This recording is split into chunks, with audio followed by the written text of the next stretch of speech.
Before Rome became a symbol, before its name echoed across continents, before its legions marched in perfect rhythm to conquer distant lands, there was only a quiet valley in central Italy, where a river bent softly through the landscape. The Tiber moved with an unhurried certainty, as if it had flowed long before people walked its banks and would continue long after they were gone. In the early morning, when the mist hung low above the water and the sun had not yet risen high enough to burn it away, the whole region seemed to exist in a gentle half-light. The river was not yet the lifeline of a great city.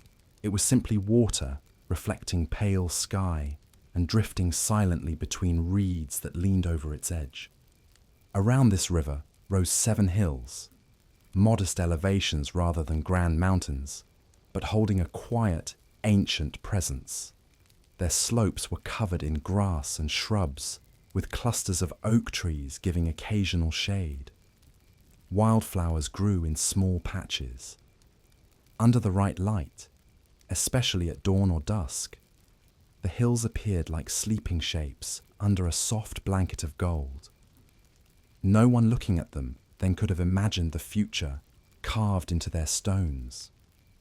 Yet these hills would one day be crowned with temples, palaces, and fortifications. They would become the physical backbone of a city that would outlast kingdoms, dynasties, and centuries. But that future was far beyond the horizon. In the time we speak of now, the 7 hills were simply part of the land, quiet, undisturbed, and known only to those who lived in their shadow. The people who first settled near the Tiber were humble communities of farmers, shepherds, and hunters. Their huts were built from wattle and daub, with thatched roofs and simple wooden frames. Smoke drifted from the hearths inside, seeping through small openings and rising into the sky in delicate columns. During the early hours, you could hear the soft thud of footsteps as families stirred awake, tending to animals or preparing tools. Chickens clucked near the doorways. Goats stood on uneven ground, bleating softly. Dogs lifted their heads to watch the movement, then settled back down. Life was close to the earth here. Fields were ploughed with wooden tools, and harvest depended entirely on the generosity of the weather. Families stored grain in clay vessels, guarded sheep from wolves, and spent long hours walking up and down the hills with baskets, bundles of firewood, and jars of water. The rhythms of daily life changed little from generation to generation. Children grew up learning the paths and slopes of the land, the feel of the soil, the currents of the Tiber, and the positions of the constellations overhead. Yet these early people did not live only by practical tasks and simple routines. They also lived by stories. The land was full of them. Whispered myths about spirits in the woods, deities tied to springs and stones, and ancestors who had wandered through the hills long before memory. Sacred groves held rituals. Offerings were placed at natural altars. Some hills were believed to house benevolent spirits. Others were avoided because they were said to be the homes of restless ones. The world was alive with meaning, and the people moved through it with a mixture of familiarity and reverence. As the seasons passed, travellers came and went. Some were merchants from the north, speaking of the magnificent Etruscan cities, where painted tombs and grand buildings rose from the earth. Others came from the south, from the Greek colonies along the coast, carrying pottery, wine, and stories of distant seas. From each visitor, the small communities near the Tiber learned pieces of the world beyond their own. New customs, words, and rituals mixed with the old.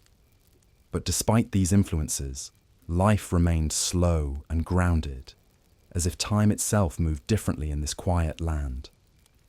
At night, under a sky scattered with stars, families gathered around fires.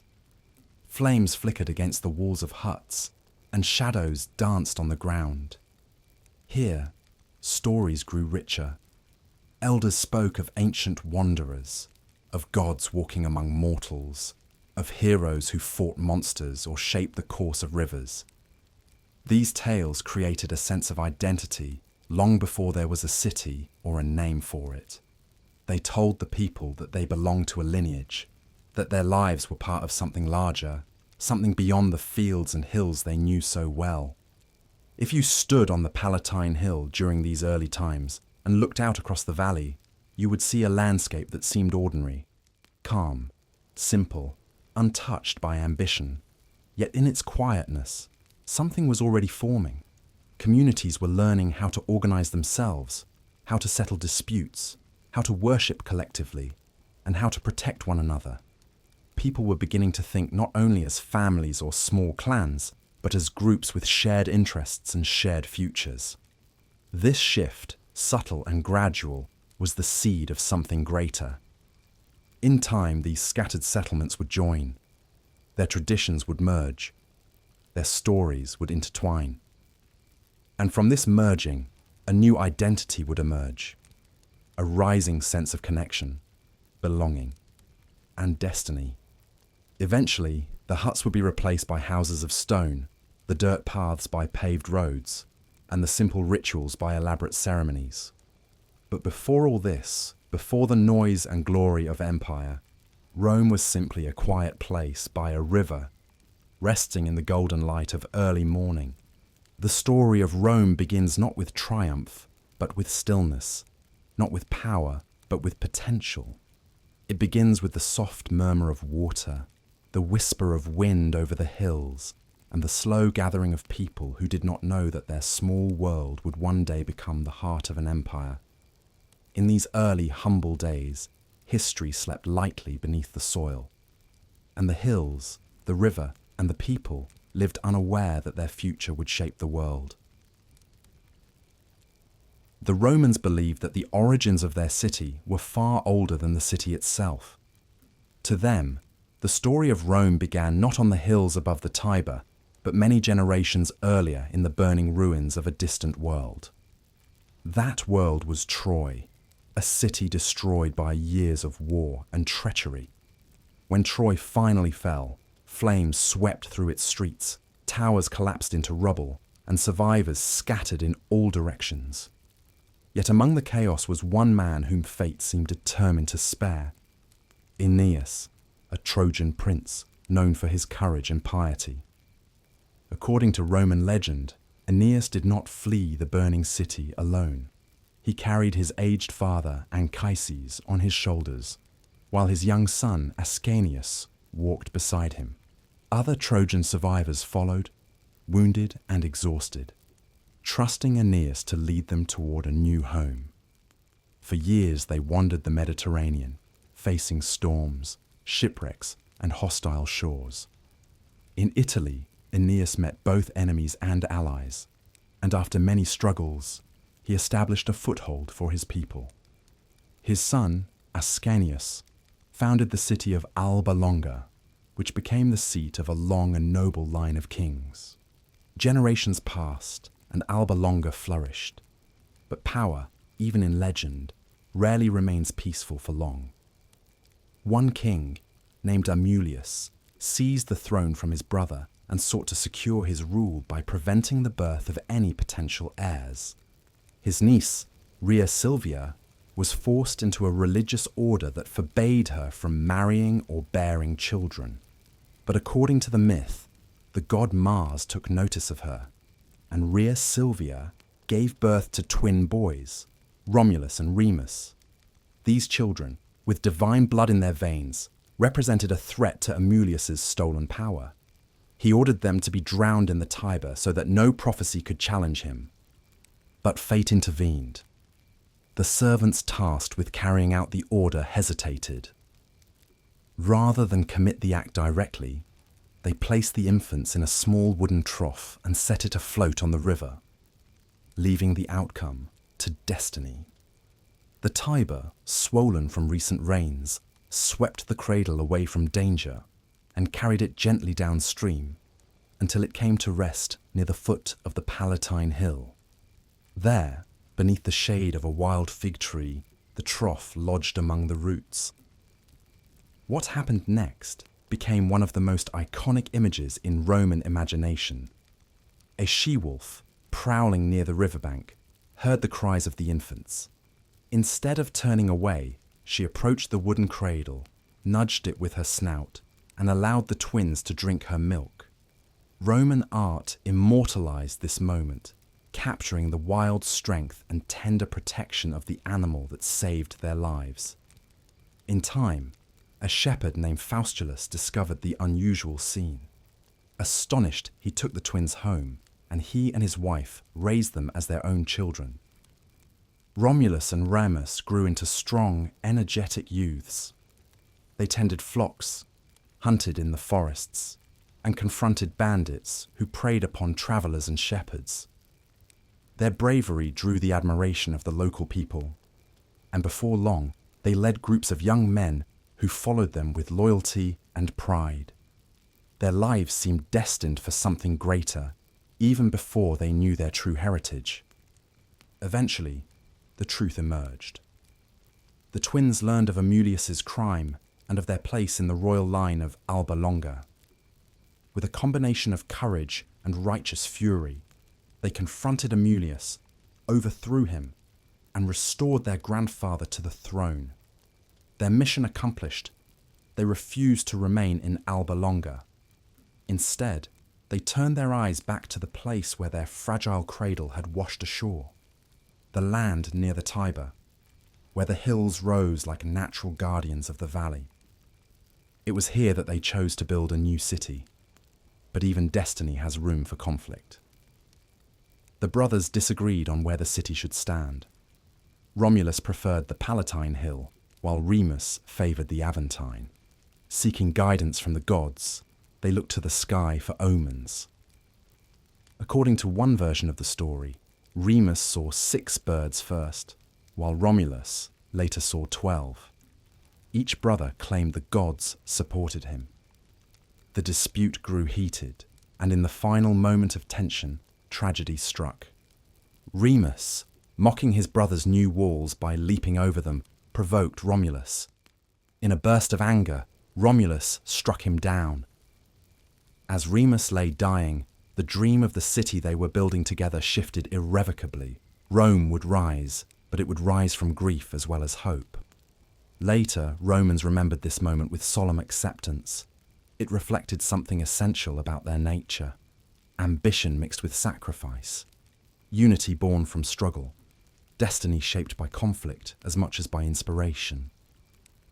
After Remus's death, Romulus named the city Roma and became its first king. He built fortifications, established laws, and created early political structures. He formed the Senate, a council of leading men who advised him. He divided the people into groups for military and social purposes. The population grew quickly, but a significant problem emerged. The young city lacked women. Romulus attempted to form alliances with neighbouring communities by requesting intermarriage. They refused, viewing Rome as too new, too uncertain, and too ambitious. So Romulus devised a plan that would leave an uncomfortable mark on Roman memory. He invited the Sabines to a festival dedicated to the god Neptune. During the celebration, at a signal, the Roman men seized the Sabine women and carried them into the city. The act was forceful, controversial, and forever remembered as the rape of the Sabines, though the word rape here refers to abduction, not necessarily the modern meaning. War followed swiftly. The Sabine men, outraged, marched on Rome. Yet when battle reached its height, the abducted women, now wives and mothers, intervened. Carrying their children in their arms, they stepped between the warriors, pleading for peace. Their courage brought the fighting to an end. The Romans and Sabines united into a single people, sharing rule, territory, and destiny. For the Romans, this union became a symbol of transformation. Even violence and conflict could be reshaped into community. After Romulus's mysterious disappearance, some said he died in a storm, others that he was taken up by the gods as the deity Quirinus, Rome entered a new phase of leadership. The second king, Numa Pompilius, was remembered as a man of peace and wisdom.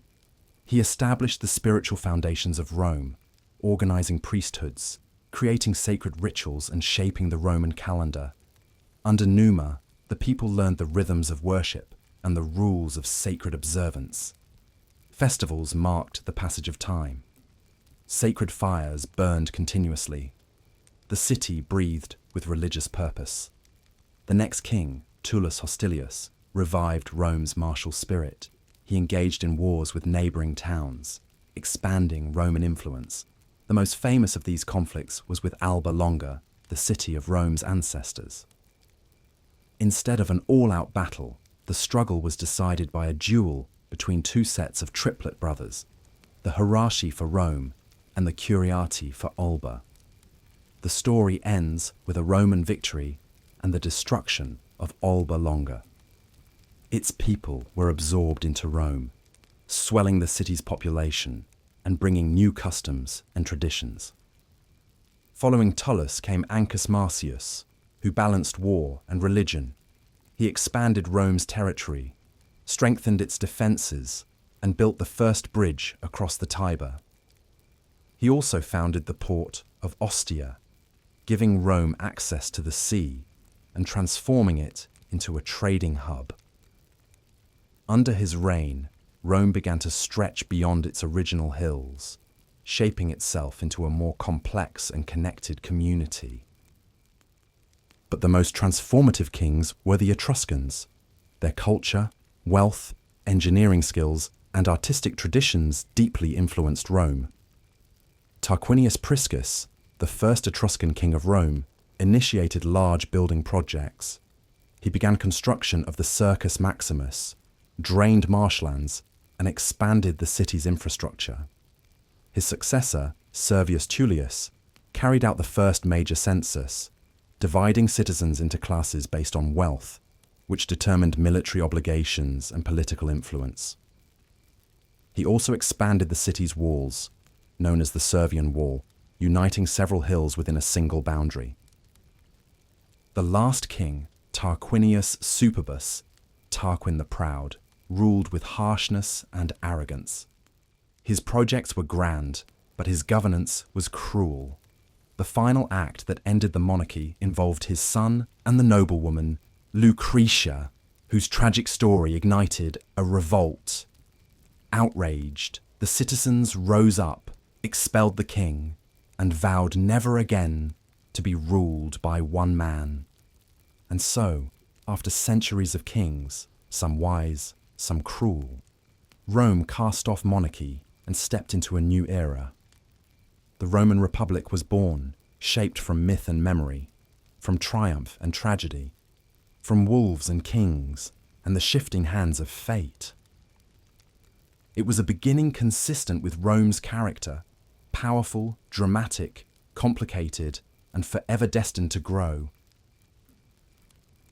The expulsion of Tarquinius Superbus was not just the end of a king's reign. It was the end of a world. Rome had lived under monarchy for centuries. The idea that one man held supreme authority, guided by divine favour and ancestral precedent, was as familiar to the Romans as the rising and setting of the sun. Yet in the turmoil following Tarquin's downfall, the citizens of Rome, noble and humble alike, found the courage to attempt something radically new, a city governed not by a king but by its people. The transition was not peaceful at first. Tarquin did not simply accept exile. He fled to the Etruscan city of Clusium, gathering allies, convincing kings and warlords that Rome had betrayed the natural order by overthrowing its monarch. Several times he tried to return by force, leading armies toward Rome's rising walls. One of the earliest legends of this new era tells of Brutus, one of the leaders of the revolt, who swore an oath upon the blood of Lucretia, the noblewoman whose tragedy had sparked rebellion, that Rome would never again submit to tyranny. Though Tarquin's armies threatened repeatedly, the Romans held firm. The first great test of the Republic came when Tarquin convinced the powerful Etruscan king Porsenna to lay siege to Rome. The attackers were formidable, well-armed, and confident.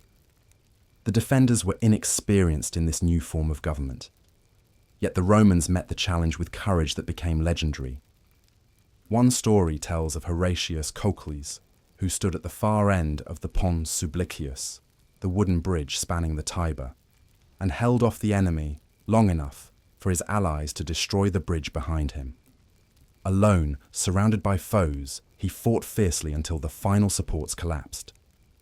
Then, while spears rained down around him, Horatius leapt into the river and swam back to Rome. Whether the event happened exactly as described mattered less to later Romans than what it symbolized: devotion to the new republic, even at the risk of death. Other tales followed, stories of Mucius Scaevola, who infiltrated the enemy camp intending to kill Porsenna but killed the wrong man.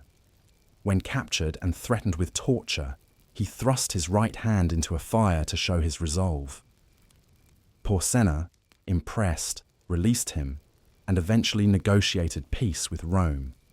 Such legends, preserved and retold for centuries, shaped the Roman understanding of themselves, a people capable of extraordinary discipline and courage when defending their freedom.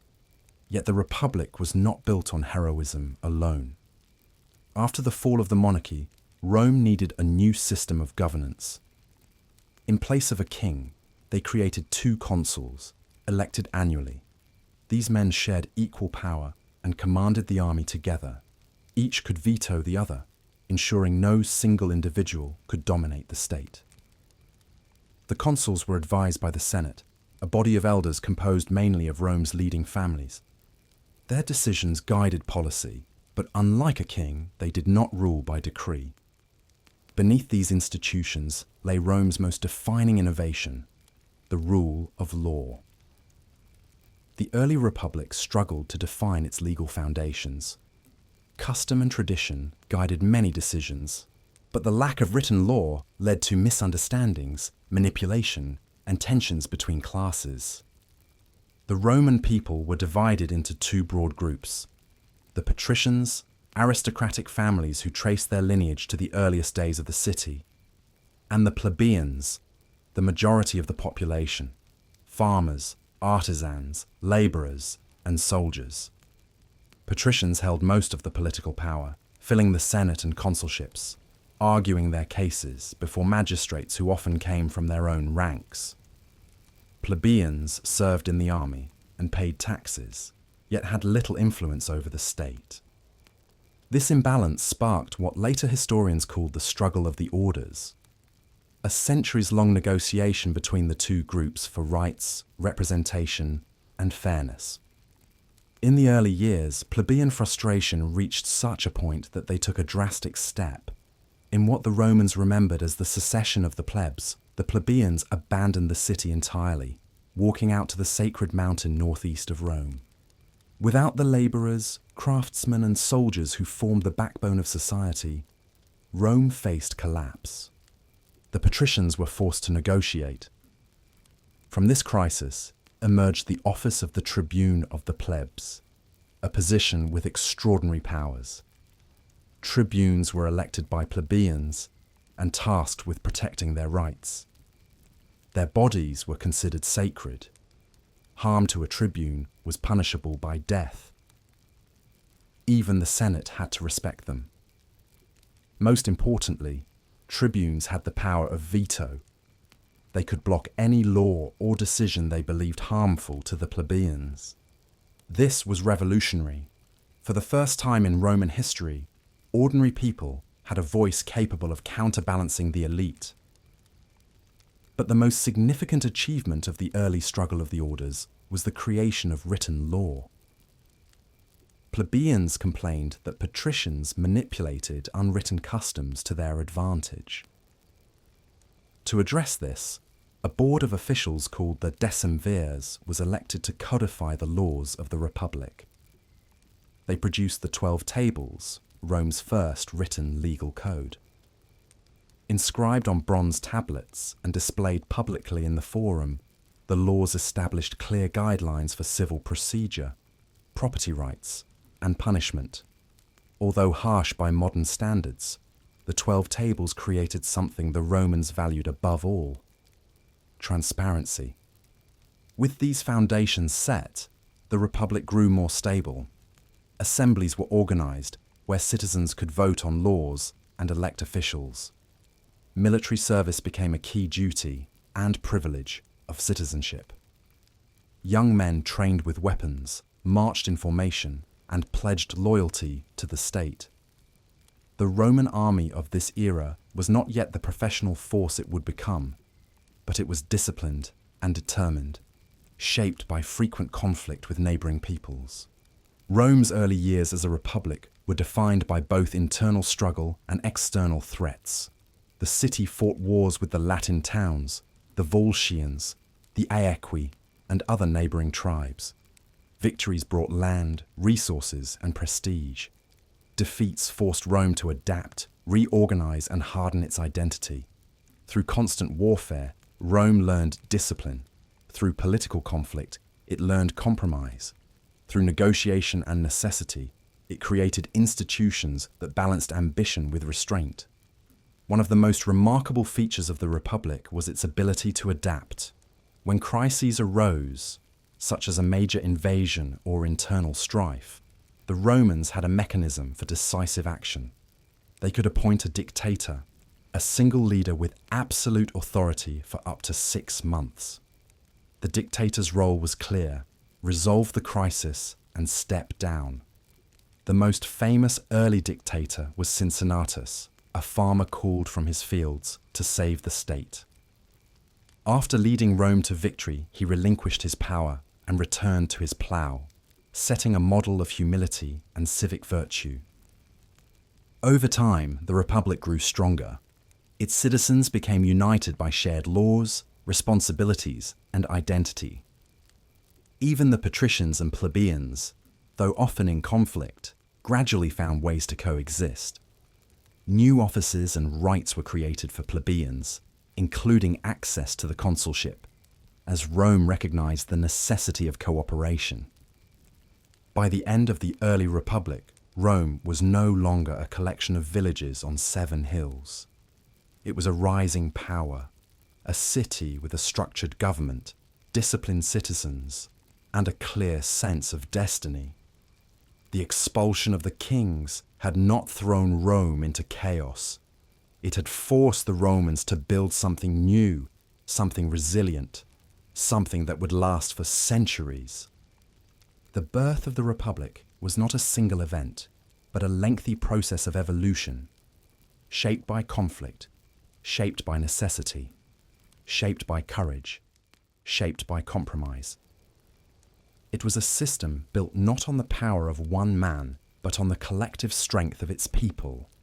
And this system, born from struggle and hardened by time, would soon face challenges that would push Rome far beyond the boundaries of Latium. For now, the Republic was young, but its foundation was set, and the world beyond its hills, Italy, the Mediterranean, and eventually lands far beyond, was waiting. From the moment the monarchy fell, the Roman Republic carried a tension at its core.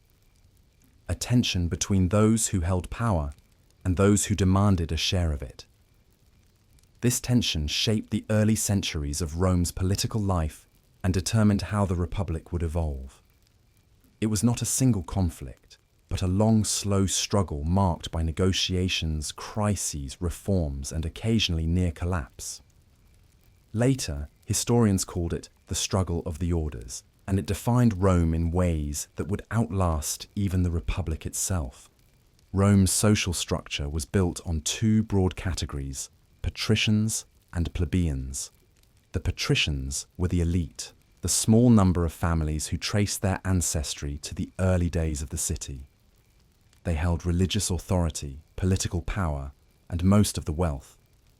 They believed themselves chosen by tradition, and perhaps even by the gods, to lead. Plebeians, on the other hand, were the majority. Farmers, artisans, labourers, merchants, shepherds, and soldiers. They carried the weight of Rome on their shoulders. They paid taxes, fought in the army, and kept the city alive through their labour.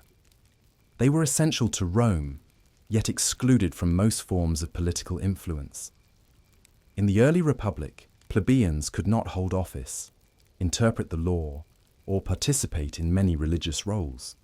For a time, this imbalance seemed tolerable, but as Rome grew, fighting wars, expanding territory, and developing institutions, the plebeians began to feel the strain.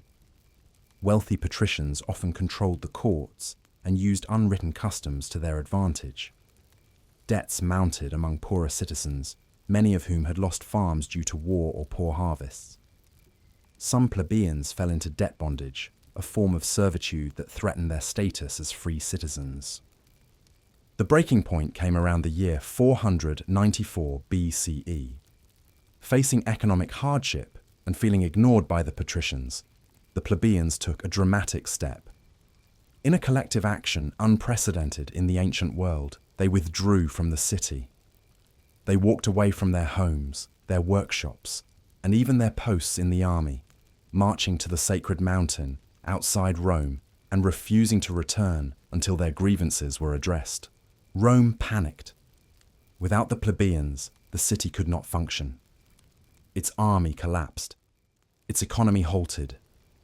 In desperation, the patricians sent envoys to negotiate.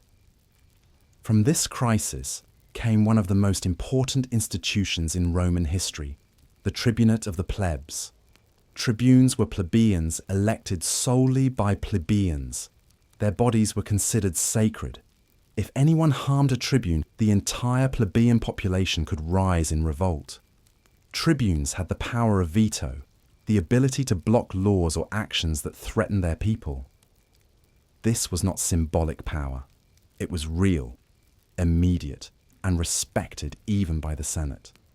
The tribunes became guardians of justice, voices of the common people in a system designed by elites. But the struggle of the orders was far from over. Plebeians continued to push for more rights, and each step forward met resistance. One of the greatest demands was for written law. In the early Republic, law was a mixture of tradition, custom, and interpretation by patrician magistrates. Without written rules, plebeians had little protection. They could be judged harshly or unfairly, with no way to challenge a decision. To address this, the Romans appointed a special board of officials known as the Decemvirs, 10 men charged with codifying the laws of Rome. After intense debate, they created a set of laws inscribed on bronze tablets, the 12 tables. These laws were placed in the forum, visible to all. They set guidelines for property disputes, debt, family rights, crimes, and punishments. Though some rules were severe, the 12 tables brought something priceless: transparency. Justice could now be understood, not assumed. Still, inequalities remained. Plebeians wanted access to high office, to religious roles, to full integration in political life. Patricians fought to maintain their privileges. The conflict often intensified after wars, when victorious generals sought glory and power, while ordinary soldiers returned to farms ruined by neglect. Veterans frequently fell into debt, fueling further resentment. Over time, plebeians won more victories. Laws were passed allowing plebeians to marry patricians. The office of consul, once exclusively patrician, eventually opened to plebeians. A new magistracy, the praetorship, was created to handle legal matters, and plebeians gained access to it too. The Senate, though still dominated by elite families, gradually included prominent plebeians who rose through the ranks. Perhaps the most symbolic victory came when one of the tribunes, Gaius Licinius Stolo, pushed for the Licinian Sextian reforms, which required that at least one consul must be plebeian. The struggle was fierce. The patricians resisted for a decade, using every political tool at their disposal, but the plebeians persisted, and eventually, the reform passed. From that moment on, plebeians gained equal access to the Republic's highest office. By the time the struggle of the orders reached its later stages, Rome's social fabric had changed dramatically. The division between patricians and plebeians did not disappear. Old families still held prestige, but the political balance had shifted. Rome became a society where talent, wealth, and loyalty mattered more than birth alone. A new elite formed, blending rich patricians and successful plebeians into a class known as the nobles. This hybrid aristocracy would dominate Roman politics for centuries. But perhaps the most important result of the struggle of the orders was psychological. The Romans learned that conflict, managed, negotiated, and resolved through law, could strengthen rather than weaken the state. The Republic became a living system, constantly adjusting, constantly balancing competing interests. This ability to evolve made Rome resilient. As Rome expanded its influence across Italy, the lessons of the struggle of the orders shaped how it governed conquered peoples. Instead of simply crushing their neighbours, the Romans often offered varying degrees of citizenship, legal rights, and political partnership. They understood that stability came from shared purpose, not just force. By the end of this long internal struggle, Rome had transformed from a city ruled by aristocrats into a more inclusive, flexible, and adaptive state. These early reforms created a republic capable of absorbing challenges without collapsing, a republic that would soon face its greatest tests: wars beyond its borders, enemies with powerful armies, and opportunities for expansion far larger than anything the early Romans had imagined. The stage was set. The republic, strengthened by internal struggle, was ready to step into Italy and eventually far beyond it. As Rome secured its internal stability and reshaped its political identity, the world beyond its borders began to pull the young republic into conflicts that would gradually expand its territory across the Italian peninsula. What began as local disputes with nearby towns slowly evolved into a pattern of expansion that would define Rome for centuries. Italy in the early republic was not a single unified land. It was a mosaic of independent peoples, each clinging to its own traditions, defences, and ambitions. Some lived in fortified hill towns, others in wealthy city-states, and others in rugged mountain regions, where survival demanded constant vigilance.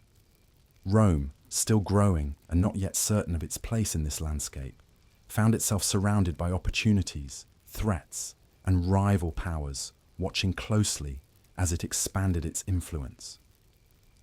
The first challenge came from among Rome's closest kin, the Latin communities scattered around Latium. These cities shared language, customs, and religious festivals with Rome. They had once been Rome's allies, and sometimes its rivals. After the monarchy fell, Rome needed allies to secure its borders. For a time, the Latin cities cooperated in a defensive league, but tensions simmered beneath the surface. Many Latins watched Rome's rapid growth with increasing unease. Rome's victories over the Sabines, Volscians, and Acci gave it prestige and territory. It was only a matter of time before conflict erupted. The Latin War unfolded when the Latin League, seeking greater autonomy and influence, demanded equal leadership with Rome. Rome rejected the idea, unwilling to share authority. The war that followed was hard fought, with battles across plains and hills familiar to both sides. When Rome finally triumphed, it faced a crucial decision: crush the Latin towns or incorporate them. Rome chose the latter, not out of mercy alone, but out of strategic genius. Instead of ruling conquered cities as subjects, Rome granted various levels of citizenship and partnership.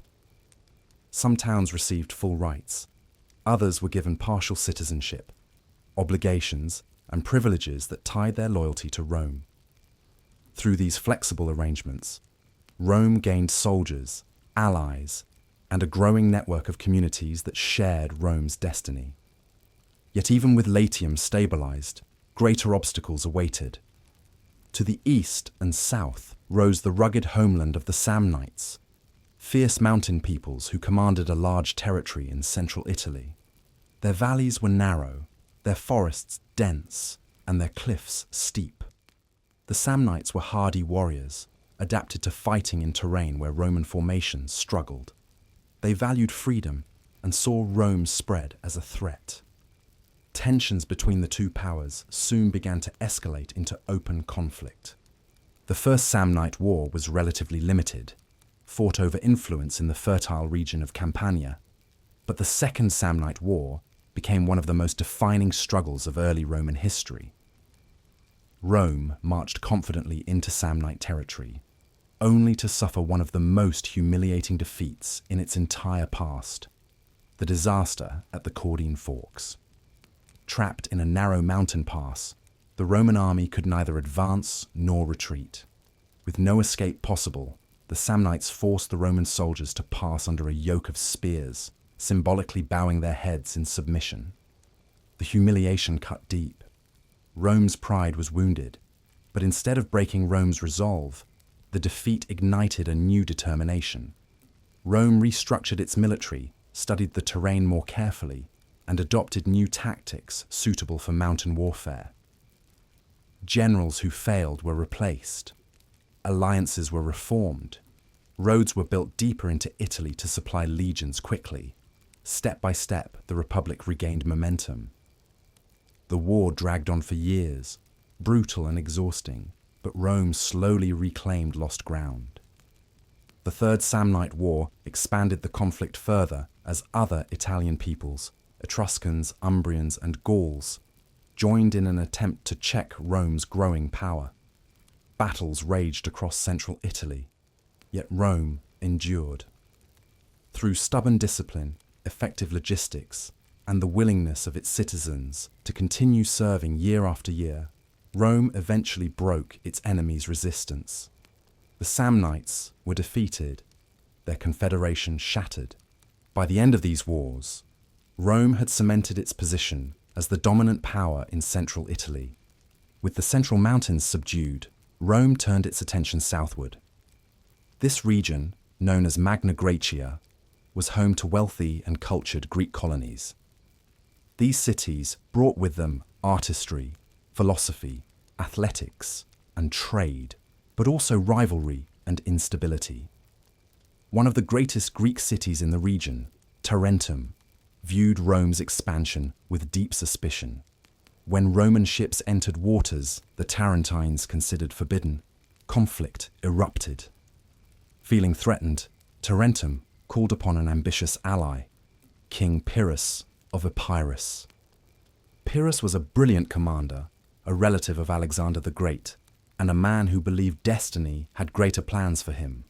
He arrived in Italy with a professional army, cavalry, and war elephants, creatures the Romans had never seen before.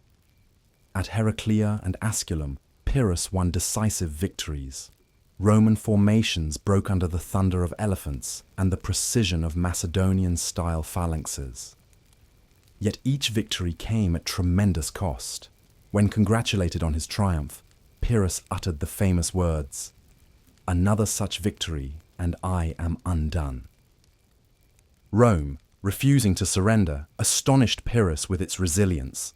Where other states might have sued for peace, Rome raised new armies. Citizens who had buried fathers and sons returned to the ranks. Allies remained loyal. Pyrrhus eventually realized he could not break Rome's spirit or manpower. After a failed campaign in Sicily, he withdrew to Greece, leaving the Greek cities of southern Italy exposed. Within a few years, Rome subdued Magna Graecia. The great city of Tarentum fell. Greek culture enriched Rome, introducing new art, ideas, and influence. But Greek independence in Italy ended, replaced by Roman rule. By 265 BCE, Rome had achieved something extraordinary. Nearly the entire Italian peninsula, from the Po Valley to the tip of Calabria, was under its authority. This dominance had not been achieved by conquest alone. Rome knew how to integrate conquered peoples, granting them rights, responsibilities, and paths to citizenship. Rome's allies fought beside Roman legions, paid taxes, and helped build roads and infrastructure. These partnerships turned Italy into a unified base of manpower unmatched anywhere else in the Mediterranean. The conquest of Italy was not simply a series of wars.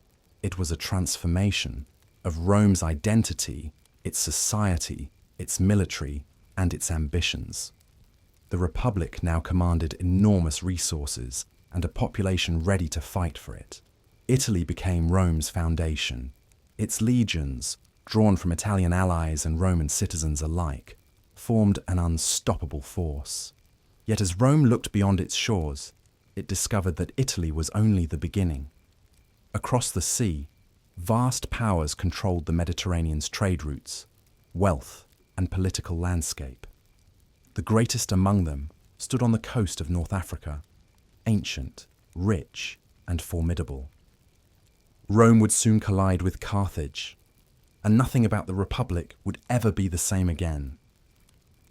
After securing dominance over Italy, Rome stepped onto a larger stage and found itself facing a rival unlike any it had encountered before. This rival was powerful, wealthy, maritime, and deeply entrenched across the Western Mediterranean. Its influence stretched from North Africa to Spain, from Sardinia to Sicily. Its merchant fleets carried goods across the sea, its harbours overflowed with wealth, and its aristocratic families grew rich from trade. This city was Carthage, and its clash with Rome would reshape the ancient world. The first confrontation began not from grand strategy, but from a local dispute in Sicily. A small conflict between Sicilian cities escalated when both Rome and Carthage became involved. Sicily was fertile, strategically positioned, and contested by Greek and Carthaginian forces for generations. Neither Rome nor Carthage intended at first to destroy the other. But once their armies stood on Sicilian soil, the competition quickly escalated into a full-scale war. Carthage entered the conflict with an enormous advantage, a powerful navy. Its ships patrolled the Mediterranean, its sailors were experienced, and naval warfare was central to its identity. Rome had almost no naval experience at all. The Republic's strength lay on land, where its disciplined legions excelled. But to win in Sicily, Rome needed to challenge Carthage at sea. So the Romans did something extraordinary. They built a fleet from scratch. Using a captured Carthaginian ship as a model, they constructed hundreds of vessels in a remarkably short time. Because they lacked naval expertise, they trained their crews on land, practicing oar strokes while seated on sand. To offset their inexperience, they created a device called the corvus, a boarding bridge with a spike underneath. When a Roman ship approached an enemy vessel, the corvus dropped down, locking both ships together. Roman soldiers, masters of infantry combat, swarmed across the bridge and turned sea battles into land battles. The strategy transformed naval warfare. Rome, still unskilled as sailors, could now fight like Romans even on water. Battles raged for decades around Sicily, each side suffering heavy losses. The war dragged on, exhausting both powers. Eventually, Rome's persistence and manpower wore Carthage down. When Carthage finally sought peace, Rome demanded Sicily, marking its first overseas province and signalling its arrival as a Mediterranean power. Yet peace did not last. Carthage sought to rebuild its strength, turning to the mineral-rich lands of Spain. Under the leadership of Hamilcar Barca, and later his sons-in-law and sons, Carthage transformed Spain into a base of military and economic strength. Among Hamilcar's sons was a boy who grew up surrounded by war, discipline, and ambition, Hannibal. According to legend, Hamilcar made Hannibal swear an oath at a young age that he would never be a friend to Rome. Whether the oath was spoken or mythologized afterward, its sentiment shaped Hannibal's entire life. The spark of the Second Punic War was a dispute over the Spanish city of Saguntum, which had allied itself with Rome. Hannibal besieged Saguntum, capturing it after fierce resistance.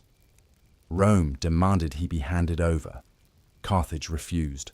War began, and Hannibal moved swiftly, seeking to bring the fight to Rome before it could fully mobilize. Instead of taking the expected sea route, he chose a path so daring that it stunned even Rome. He would cross the Alps.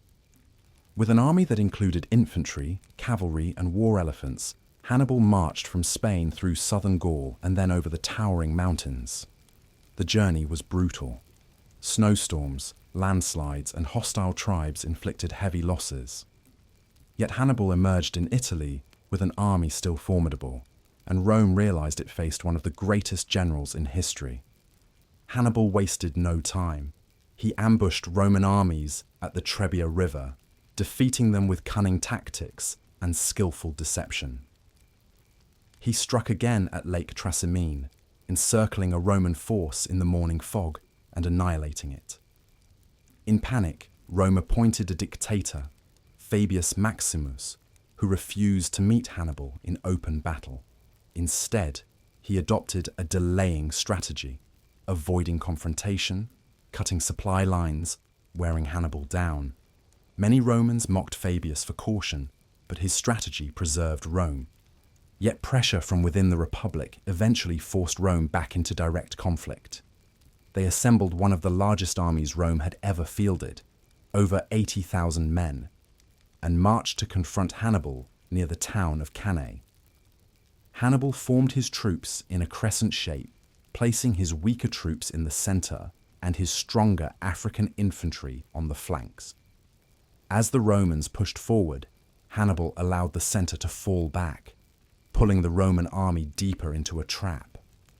Then, as the crescent curved inward and the flanks closed around them, Hannibal's cavalry struck from behind. The Roman army was surrounded, trapped, crushed. Tens of thousands died in a single day. Hannibal had orchestrated one of the most brilliant tactical maneuvers in military history. Many of Rome's allies wavered. Some defected.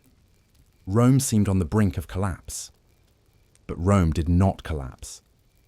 Its political system, hardened through centuries of struggle, held firm. Allies who defected were punished. Those who remained were rewarded. New armies were raised despite staggering losses. No negotiation was entertained. Rome fought on with unyielding determination. While Hannibal ravaged Italy, a young Roman commander named Scipio rose to prominence in Spain. He defeated Carthaginian forces there, captured key cities, and was eventually elected consul. Instead of chasing Hannibal across Italy, Scipio proposed attacking Carthage directly. His strategy forced Hannibal to return to North Africa to defend his homeland. There, at the Battle of Zama, the two great commanders met at last. Scipio had learned from Hannibal's tactics and adapted them. He neutralized the elephants, outmaneuvered the Carthaginian cavalry, and won a decisive victory. Carthage was forced into a harsh peace. It lost its fleet, paid massive reparations, and surrendered much of its territory. Rome emerged from the Second Punic War transformed. It was now the dominant power of the Western Mediterranean, but the memory of Hannibal haunted Rome. Some Roman senators believed Carthage, even weakened, remained a potential threat. Among them was Cato the Elder, who ended every speech with the same chilling phrase, "Carthage must be destroyed." Eventually, Rome found justification to act. When Carthage defended itself against a local enemy without Roman permission, the Senate declared war. The Third Punic War was short but devastating. Roman legions besieged Carthage for 3 years. The city resisted fiercely, but hunger and exhaustion wore it down. When the walls were breached, the fighting spread through the streets, house by house. Flames consumed buildings, smoke darkened the sky. When the city finally fell, Carthage was destroyed. Its population was killed or enslaved, its land absorbed into Rome. The Punic Wars reshaped Rome utterly. Wealth and slaves flooded into the Republic. Rome gained new territories, new income, and unprecedented power. But these victories also sowed the seeds of internal strain. Generals gained influence. Senators grew richer. Inequality deepened. The Republic had won the Mediterranean, but it had entered a new era, one filled with challenges that would arise from its own success. After the destruction of Carthage, when the flames dimmed over the African horizon and the once mighty city collapsed into ash and rubble, the Mediterranean world entered a new phase, as if a great balance had suddenly tilted. For centuries, Rome had been one among many powers struggling to survive, expand, and define its place in a contested landscape. Yet, with the fall of Carthage, the Republic found itself elevated into a position no Roman from earlier generations could have imagined. Conquests that once seemed extraordinary now became stepping stones to even greater influence. But the transition from regional power to Mediterranean ruler was not one of pure triumph. It carried with it new responsibilities, new complexities, and new internal challenges that would gradually reshape the Republic from within. In the decades that followed the Punic Wars, wealth poured into Rome on a scale unprecedented in its history. Fleets arrived from Sicily, Sardinia, Africa, and Spain, loaded with grain, metals, livestock, and the spoils of war. Captured slaves, numbering in the tens of thousands, were marched into the markets of Rome, sold to work in fields, mines, and estates. Silver from Spanish mines filled Roman coffers, funding public works, military campaigns, and the personal ambitions of senators who had discovered the immense opportunities that lay in provincial administration. The city itself expanded, spreading across hillsides and lowlands, its streets growing crowded with merchants, labourers, freedmen, and foreigners, seeking opportunity in the capital of a rapidly widening empire. But prosperity did not reach everyone equally. The class of wealthy senators and equites grew enormously rich, purchasing vast tracts of land in Italy and abroad. These estates were staffed almost entirely by slaves, whose cheap labour made it impossible for small farmers to compete. Many citizens returned from long years of military service to find their farms ruined or absorbed by neighbouring estates. With few options, they migrated into the city, joining an increasingly large urban poor. These changes quietly eroded the foundation of the old Roman Republic. The citizen farmer, who fought in the legions, voted in the assemblies, and sustained the civic life of Rome. Meanwhile, Rome's victories carried the Republic into the heart of the Greek world. The death of Alexander the Great had left Greece fragmented into competing kingdoms and leagues, each suspicious of the others, each looking for allies who could tilt the balance in their favour. Rome at first entered this landscape reluctantly, drawn in by appeals from Greek city-states seeking protection against Macedonian expansion. Yet, with each intervention, the Republic found itself pulled deeper into a web of alliances, rivalries, and conflicts that spanned the Aegean. The war against Philip V of Macedon revealed Rome's growing ambition beyond Italy. When Greek states begged for aid, Rome answered, sending legions across the Adriatic. The decisive battle at Cynocephaly demonstrated once again the flexibility and strength of the Roman legion compared to the rigid Macedonian phalanx. After the victory, Rome proclaimed that Greece was free, a gesture meant to display magnanimity. But in truth, freedom required stability, and stability proved elusive in a world of fierce civic pride and ancient rivalries. Soon, the Seleucid king Antiochus III challenged Roman influence, seeking to carve out territory in Greece. Rome met him in battle at Magnesia, defeating him decisively and forcing him to retreat deep into Asia. Rome then imposed a peace that reduced Seleucid power and expanded Roman influence in Asia Minor. Each victory seemed to draw Rome further from its old identity as a regional power and closer to the role of arbiter and overseer of entire civilizations. Yet even as Rome gained authority abroad, it faced intense resistance in Spain. The Iberian tribes fought fiercely against Roman rule. They were skilled in guerrilla warfare, striking at supply lines, ambushing marching columns, and disappearing into rugged, mountainous terrain. The wars in Spain dragged on for decades, demanding relentless effort from Roman commanders. Towns rebelled repeatedly. Fortified cities had to be taken by siege. The fall of Numantia became a symbol of Roman perseverance, yet the cost in manpower and time was immense. Through all these conflicts, in Greece, Asia, Spain, and Africa, Rome's political structure struggled to adapt. Provincial governors wielded enormous power, far from the oversight of the Senate. Corruption became common, as governors and tax collectors enriched themselves at the expense of local populations. Meanwhile, generals gained loyalty from soldiers who served under them for years, forging bonds that would later challenge the traditional balance between the Senate and the army. Culturally, Rome underwent a profound transformation. Greek art, literature, philosophy, and architecture flooded into the Republic. Wealthy Romans adorned their villas with Greek sculptures and mosaics. Young nobles studied under Greek tutors. Temples and public buildings began to reflect Greek styles, blending Roman pragmatism with Greek elegance. Some celebrated this cultural enrichment, believing it elevated Roman society. Others feared it weakened old Roman virtues: discipline, simplicity, modesty, and devotion to the state.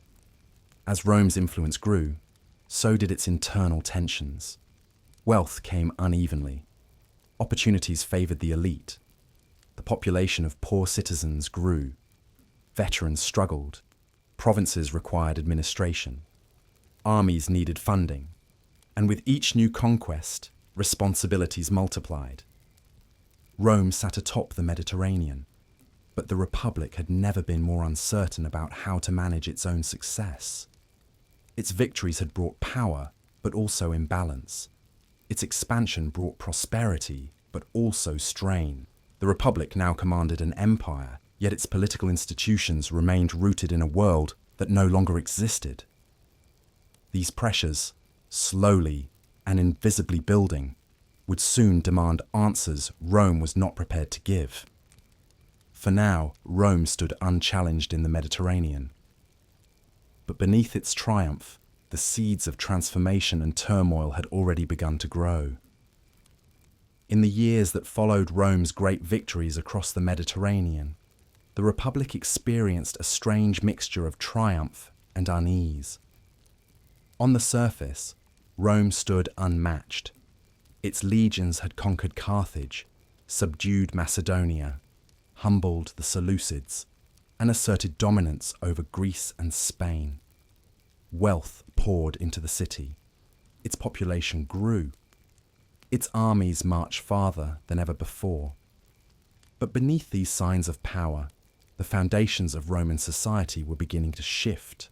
Traditions that had endured for centuries could no longer contain the pressures created by rapid expansion, wealth inequality, and political competition.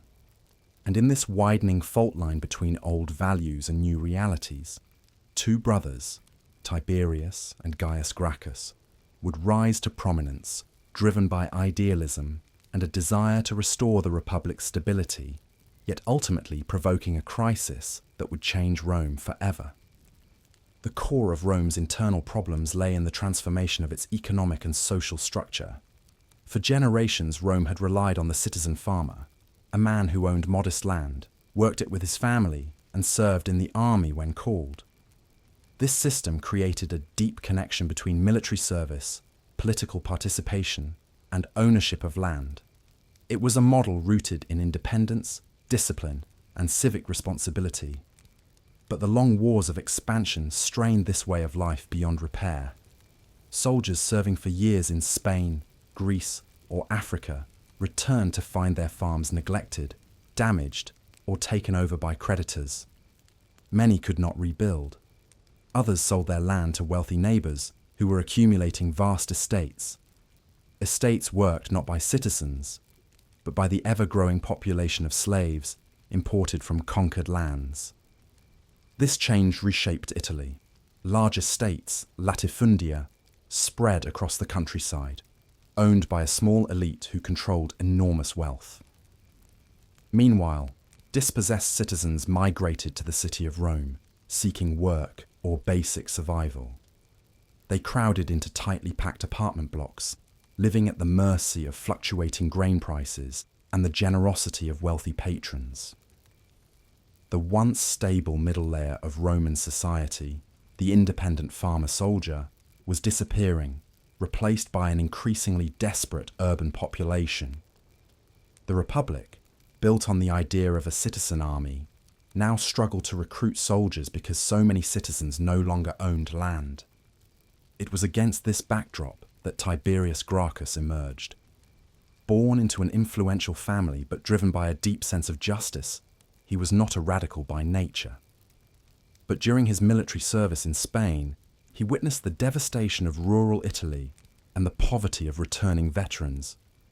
He saw fertile lands in the hands of a few and countless citizens unable to support themselves. He understood that without reform, Rome's social structure would crumble, military strength would falter, and the Republic's success would turn into its undoing. When Tiberius was elected tribune of the plebs, he proposed a law that sought to revive the old foundations of the Republic. Public land, illegally occupied by wealthy families, would be reclaimed and redistributed to poor citizens and veterans. The goal was not to punish the rich, but to restore the possibility of independent citizenship, to ensure that ordinary Romans had land, dignity, and a place in the state they had helped to build through their service. But the Senate reacted with outrage. Many senators owned the very lands Tiberius sought to redistribute. They feared losing wealth and influence. Some accused him of seeking personal power, of undermining tradition, of inciting the masses. When Tiberius circumvented the Senate and brought his proposal directly to the people, political tensions escalated sharply. The law passed, but the conflict that followed exposed the deep fractures now running through Roman society. During a public assembly, violence erupted. Senators and their supporters stormed the Capitoline Hill. In the chaos, Tiberius Gracchus was beaten to death with clubs and chairs torn from the meeting place. His body was thrown into the Tiber River, a symbolic act that revealed Rome had crossed a threshold. Political violence had returned to the Republic with a new ferocity, and the belief that disagreements could be resolved peacefully faded. For a time, Rome tried to move on, but the problems Tiberius identified did not disappear. Inequality deepened. Veterans still struggled. The urban poor still grew. Corruption in the provinces increased as governors exploited territories for personal gain. And in this environment, nearly a decade later, Tiberius's younger brother, Gaius Gracchus, stepped forward to continue the work his brother had begun. Gaius was more intense, more eloquent, and more politically skilled than Tiberius. Where Tiberius had focused primarily on land reform, Gaius envisioned a broader transformation of the Republic. He proposed subsidized grain to stabilize food prices for the poor, new colonies to provide land for settlement, reforms to limit corruption among magistrates, and judicial changes that shifted some power away from the Senate. He also sought to extend greater rights to Rome's Italian allies, communities that had fought alongside Rome for generations, but were still denied citizenship. Many Romans saw Gaius as a beacon of hope. Crowds filled the forum to hear him speak. His reforms were welcomed by those who had long suffered under inequality. But the Senate, alarmed by his growing influence, countered with political strategy. Rather than confront him directly, they adopted measures designed to win back popular support, undermining Gaius's appeal and dividing the groups that supported him. Tensions escalated. Street violence increased. Factions clashed in the heart of the city. the political climate grew more dangerous with each passing month. Finally, after a confrontation that spiraled out of control, the Senate invoked the Senatus Consultum Ultimum, a decree giving consuls the authority to protect the state by any means necessary. What followed was a bloody purge. Gaius fled, pursued by armed opponents. In despair, he took his own life, asking a loyal slave to assist him. Hundreds of his supporters were hunted down and killed. The deaths of the Gracchi brothers marked a turning point in Roman history. Their attempts to heal the Republic had revealed wounds that ran far deeper than anyone had understood. Their efforts showed that peaceful reform within the traditional framework of the Republic was becoming nearly impossible. Wealth, power, fear, and ambition now shaped politics more than law or custom. Violence had become a tool of political strategy, and the idea of the Republic as a unified community of citizens was fading. But their legacy was not only one of tragedy. The Gracchi had forced Rome to confront its own contradictions. They exposed the dangers of inequality, the risks of allowing wealth to concentrate in the hands of a few, and the vulnerabilities created by rapid expansion. Their reforms, though undone or left incomplete, continued to influence debates for decades, and the enemies they faced, the deepening divide between rich and poor, the loyalty of armies shifting to generals, the corruption of provincial administration, would shape every major crisis that followed. In the wake of the Gracchi, Rome entered a new era. The Republic still appeared powerful, but its internal stability was weakening. Ambitious generals were rising, veterans demanded rewards, Italy's allies demanded citizenship, and the political system that had once balanced these pressures could no longer contain them.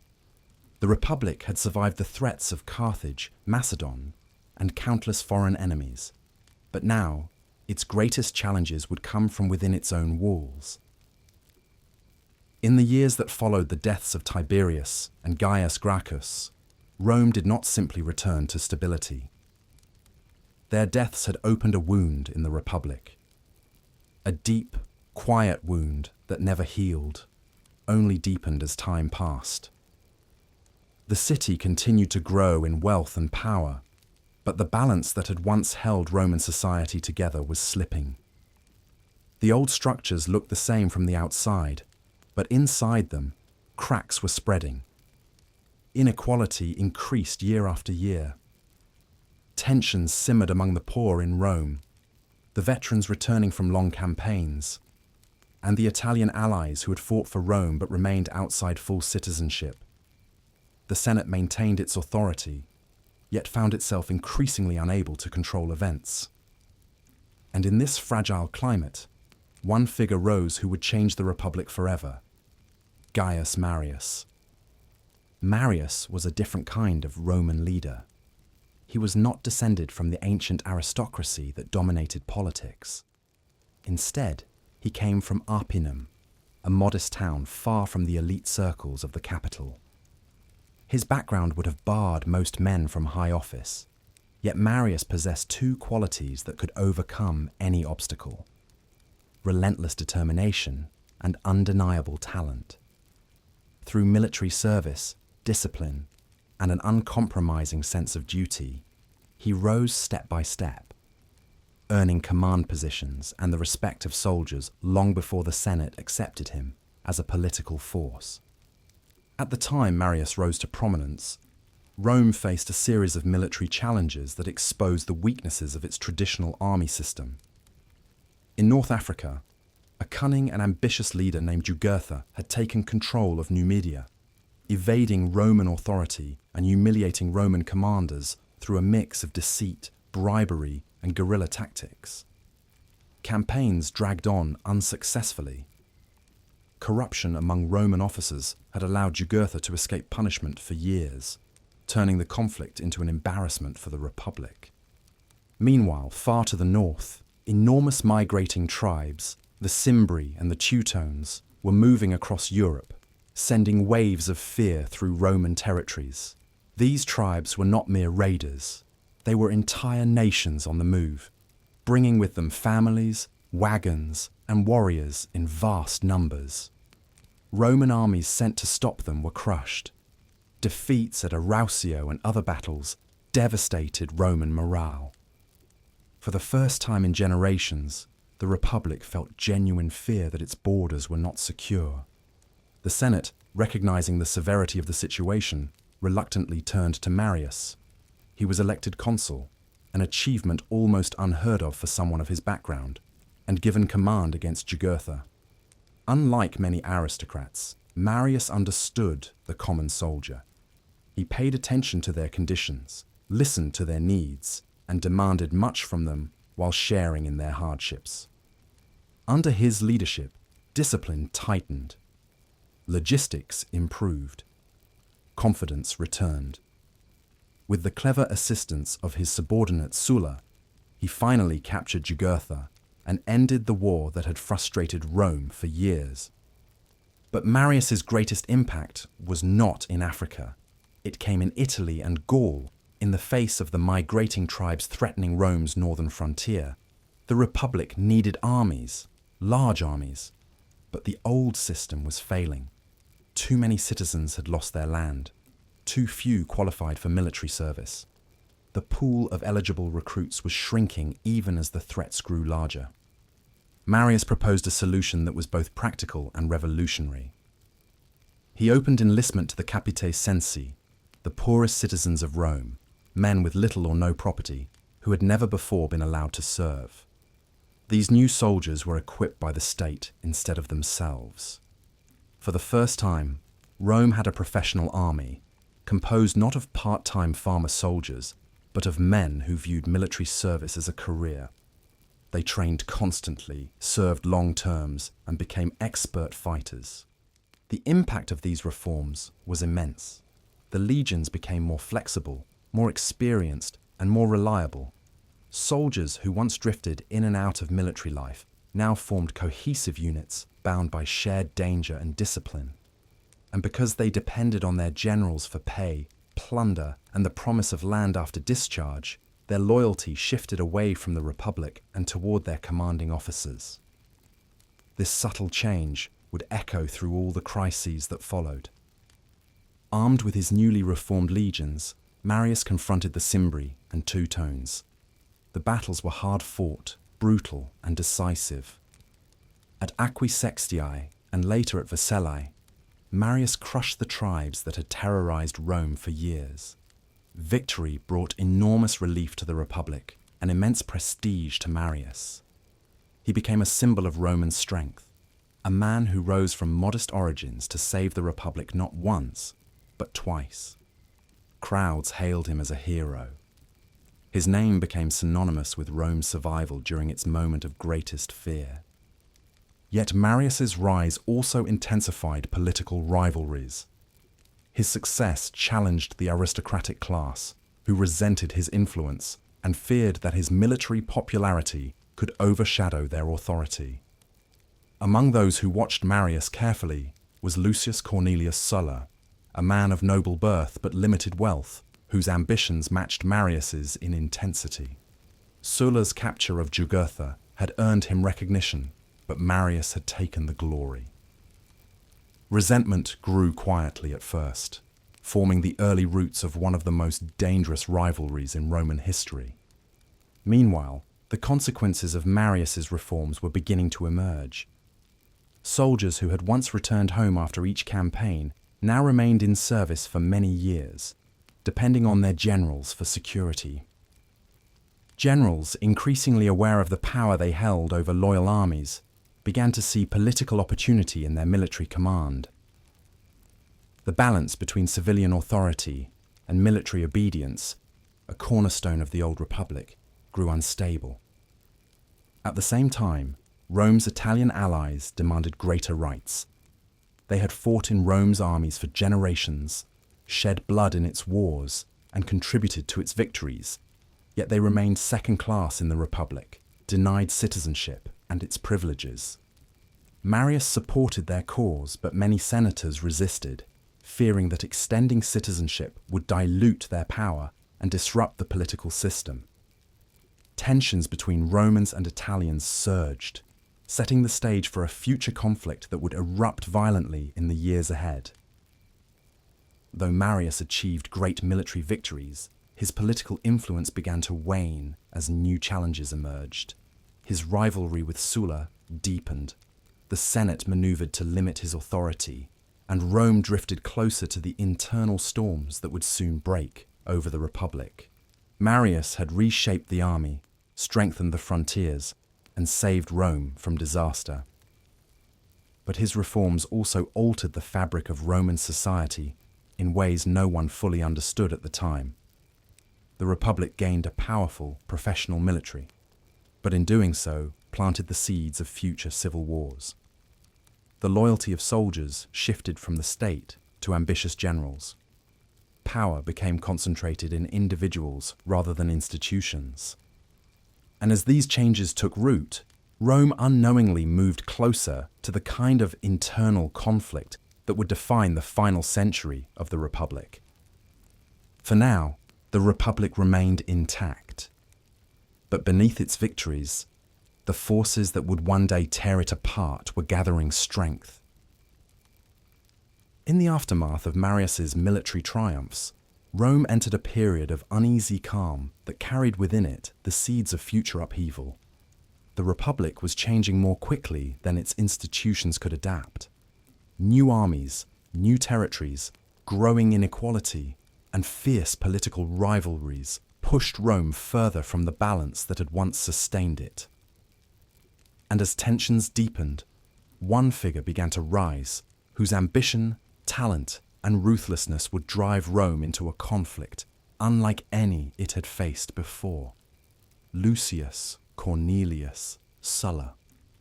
Sulla was, in many ways, the opposite of Marius. Born into an old but impoverished patrician family, he inherited social prestige, but little wealth. Unlike Marius, who had clawed his way upward through sheer determination, Sulla understood the world of the aristocracy instinctively. He moved through elite circles with ease, armed with charm, education, and keen political instincts. But beneath this polished surface lay a man who valued personal glory above all, a man who remembered every insult and never forgave those who diminished his achievements. The rivalry between Marius and Sulla first surfaced during the Jugurthine War. It was Sulla, not Marius, who coordinated the capture of Jugurtha by exploiting political divisions in Numidia. But when the triumph was celebrated in Rome, it was Marius who received the credit, while Sulla stood beside him unnoticed, a humiliation Sulla would never forget. That moment planted the first seeds of resentment, seeds that slowly grew into a fierce competition for prestige, influence, and ultimately control of Rome's future. After the Cimbri and Teutones were defeated and the northern frontier secured, Rome found itself pulled into a new crisis: the growing demands of its Italian allies. These communities had fought beside Rome for generations. Their sons had served in Roman legions, bled in Rome's battles, and died under Roman standards. Yet they remained denied citizenship and the rights that came with it. They were essential to Rome's power, but excluded from its political life. Their frustration grew. Diplomatic appeals turned to anger, and finally, when the Senate refused their demands yet again, rebellion erupted. This conflict, known as the Social War, was one of the most brutal wars ever fought on Italian soil. Cities that had been Rome's allies for centuries now turned their weapons against the Republic. Roman soldiers found themselves fighting former comrades, neighbours, and friends. The war devastated regions throughout Italy, and both sides suffered heavy casualties. Ironically, as the war dragged on, Rome realised that the demands of the Italian allies were not only justified, but unavoidable. To secure peace and rebuild trust, Rome gradually granted citizenship to most of Italy, fulfilling the very reform that had been resisted for so long. During the Social War, Sulla emerged as one of Rome's most successful commanders, His leadership, discipline, and brilliance in battle elevated him to national prominence. Soldiers admired him. The Senate relied on him. And for the first time, Sulla found himself in a position where his military success could translate into extraordinary political influence. But another crisis soon erupted, this time far to the east. A new threat appeared in Asia Minor. Mithridates VI of Pontus, a charismatic and ambitious king who sought to challenge Rome's authority in the region. Mithridates launched a sudden and brutal campaign across Roman-ruled territories, culminating in a massacre of Roman citizens that shocked the Republic. Panic spread. The Senate prepared for war, and Sulla was chosen to lead the campaign. But as he prepared to depart for the east, the old rivalry between Sulla and Marius exploded into the open. Marius, older now but still driven by ambition, maneuvered politically to have the command reassigned to himself. The assembly, swayed by Marius's supporters, voted to transfer the command from Sulla to his rival. What happened next shattered the boundaries of Roman political tradition. Sulla refused to accept the decision. In an unprecedented move, he marched his troops toward Rome, an act no Roman general had ever dared. The legions, loyal to Sulla rather than the Senate, followed him into the city. Panic erupted. Politicians fled. For the first time in Rome's history, a Roman army occupied the streets of its own capital. Sulla reclaimed the command, declared Marius and his allies public enemies, and then, having secured his authority, departed eastward to fight Mithridates. But Sulla's departure did not bring peace. His enemies regrouped. Marius, driven by both fear and fury, returned from exile. He seized control of Rome in a wave of violence, executing many of Sulla's supporters. For a brief and bloody period, Rome lived under the shadow of Marius's reprisals. The city was divided, the government paralyzed, and the future uncertain. When Marius died, shortly after reclaiming power, chaos remained. Meanwhile, in the east, Sulla won decisive victories. He defeated Mithridates' generals, restored Rome's authority in Asia Minor, and amassed wealth to finance his return. When he marched back toward Rome, he did so as a conqueror, determined to settle scores and remake the Republic according to his vision. The second march on Rome was even more devastating than the first. Sulla defeated the forces loyal to Marius and took control of the city.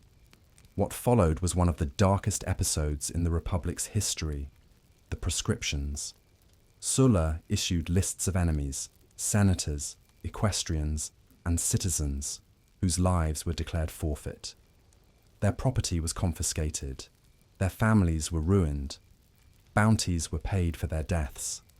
Violence swept through Rome as old grudges were settled under the cover of legality. With his enemies eliminated, Sulla reshaped the Republic. He strengthened the Senate, weakened the powers of the tribunes, and attempted to roll back many reforms that had expanded the rights of the lower classes.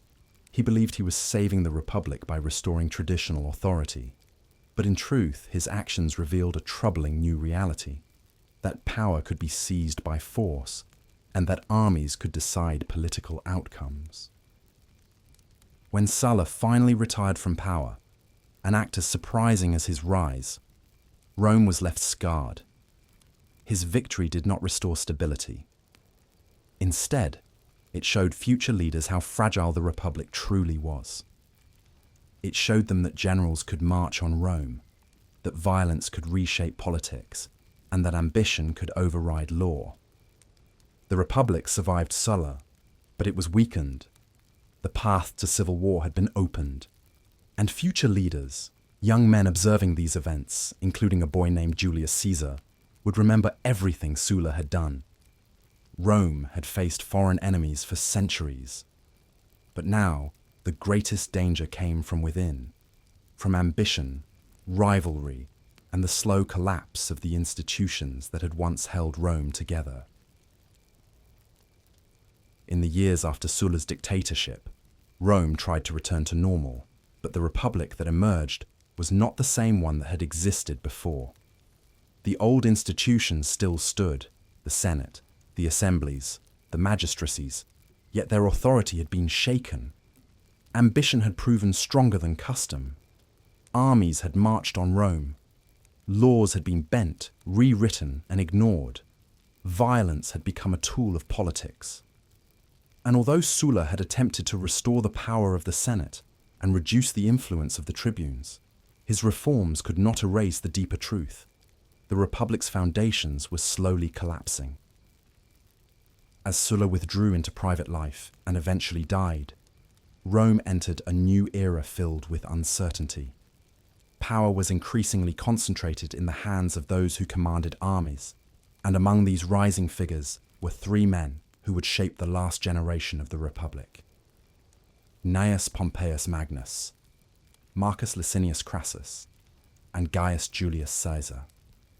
Each came from a different background, each carried different ambitions, and each saw in Rome's instability an opportunity to rise. Pompey, already renowned for his military brilliance, had earned the nickname Magnus, the Great, while still young. He had fought in Africa, Spain, and against the pirates who terrorized the Mediterranean. His charisma, boldness, and charm captivated the Roman people. Crassus, in contrast, was the wealthiest man in Rome, his fortune built from land, speculation, and shrewd political maneuvering. He had funded armies, supported allies, and rescued Rome from slave uprisings, such as the revolt led by Spartacus. Then there was Caesar, a man of noble lineage but limited wealth, ambitious, eloquent, and deeply aware of the power of public image. These three men formed a private understanding, later called the First Triumvirate, an informal alliance that bypassed the Senate and united their strengths. Crassus provided money, Pompey provided prestige and military reputation, and Caesar provided vision and relentless ambition. Together, they dominated Roman politics and secured their interests while presenting themselves as defenders of the people. Caesar, elected consul with Pompey's support, used his time in office to pass laws granting land to Pompey's veterans and aligning political forces in their favour. Then, after his consulship, Caesar secured command of Roman legions in Gaul. This would change everything. For nearly a decade, Caesar campaigned across Gaul, fighting tribes, forging alliances, and defeating vast coalitions of warriors. His commentaries, written with clarity and brilliance, spread his fame throughout Rome. By the time he completed his campaigns, Caesar controlled loyal, battle-hardened armies and held immense personal popularity. The Senate watched with growing alarm. The balance of power between generals and politicians had shifted again, and this time Caesar stood at the center. Meanwhile, the alliance of Pompey, Crassus, and Caesar began to crumble. Crassus sought military glory equal to that of his partners and led a campaign against the Parthians in the east, a war that ended in disaster at Carrhae, where he was killed and his army destroyed. With Crassus gone, the triumvirate collapsed. Pompey drifted closer to the Senate, positioning himself as the defender of the Republic against Caesar's rising influence. The Senate, fearing Caesar's return to Rome with his legions, issued orders meant to strip him of his command and prosecute him for alleged crimes committed during his consulship. Caesar faced a choice: surrender to his enemies or defy the Senate. On a cold January night in the year 49 BCE, he made his decision.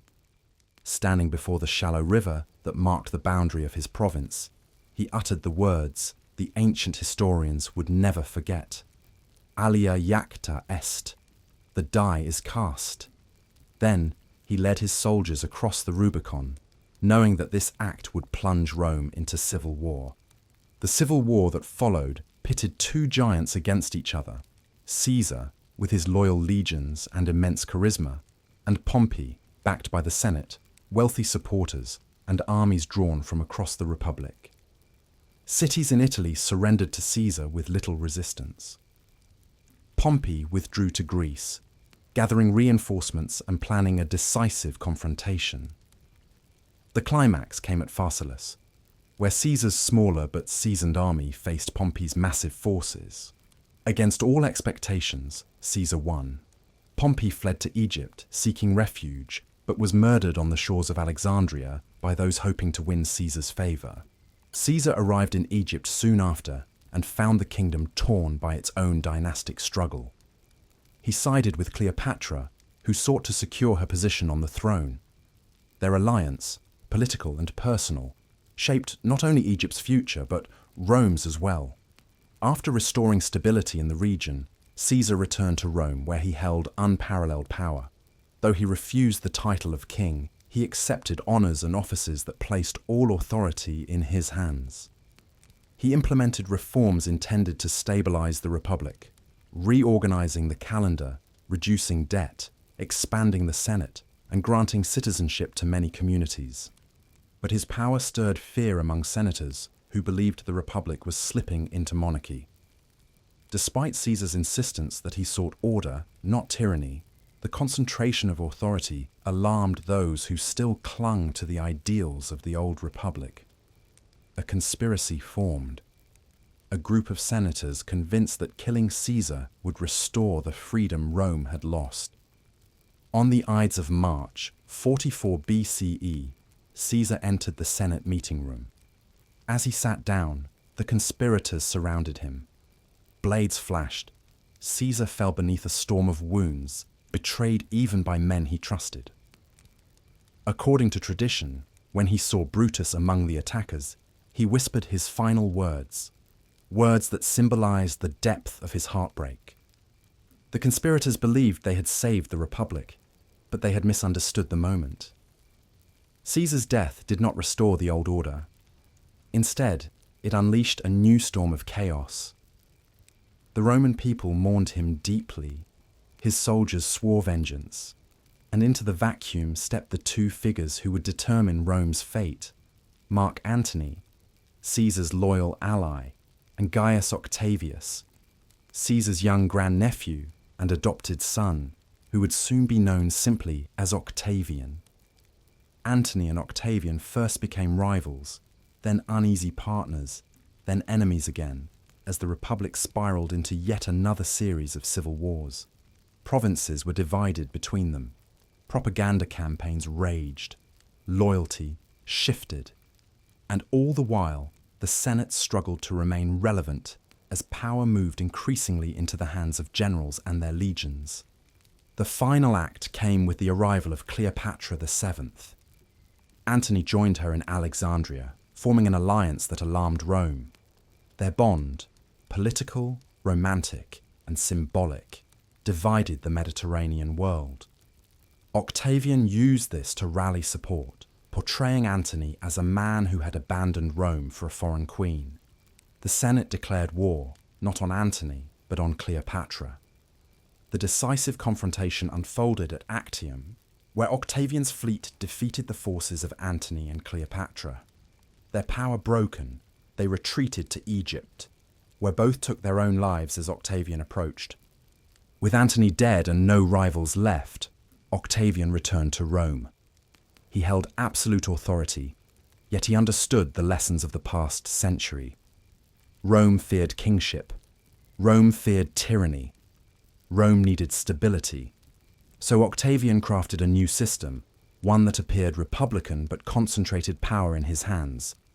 He became Augustus, the first citizen, holding tribunician power, military command, and supreme influence while presenting himself as the humble guardian of Roman tradition.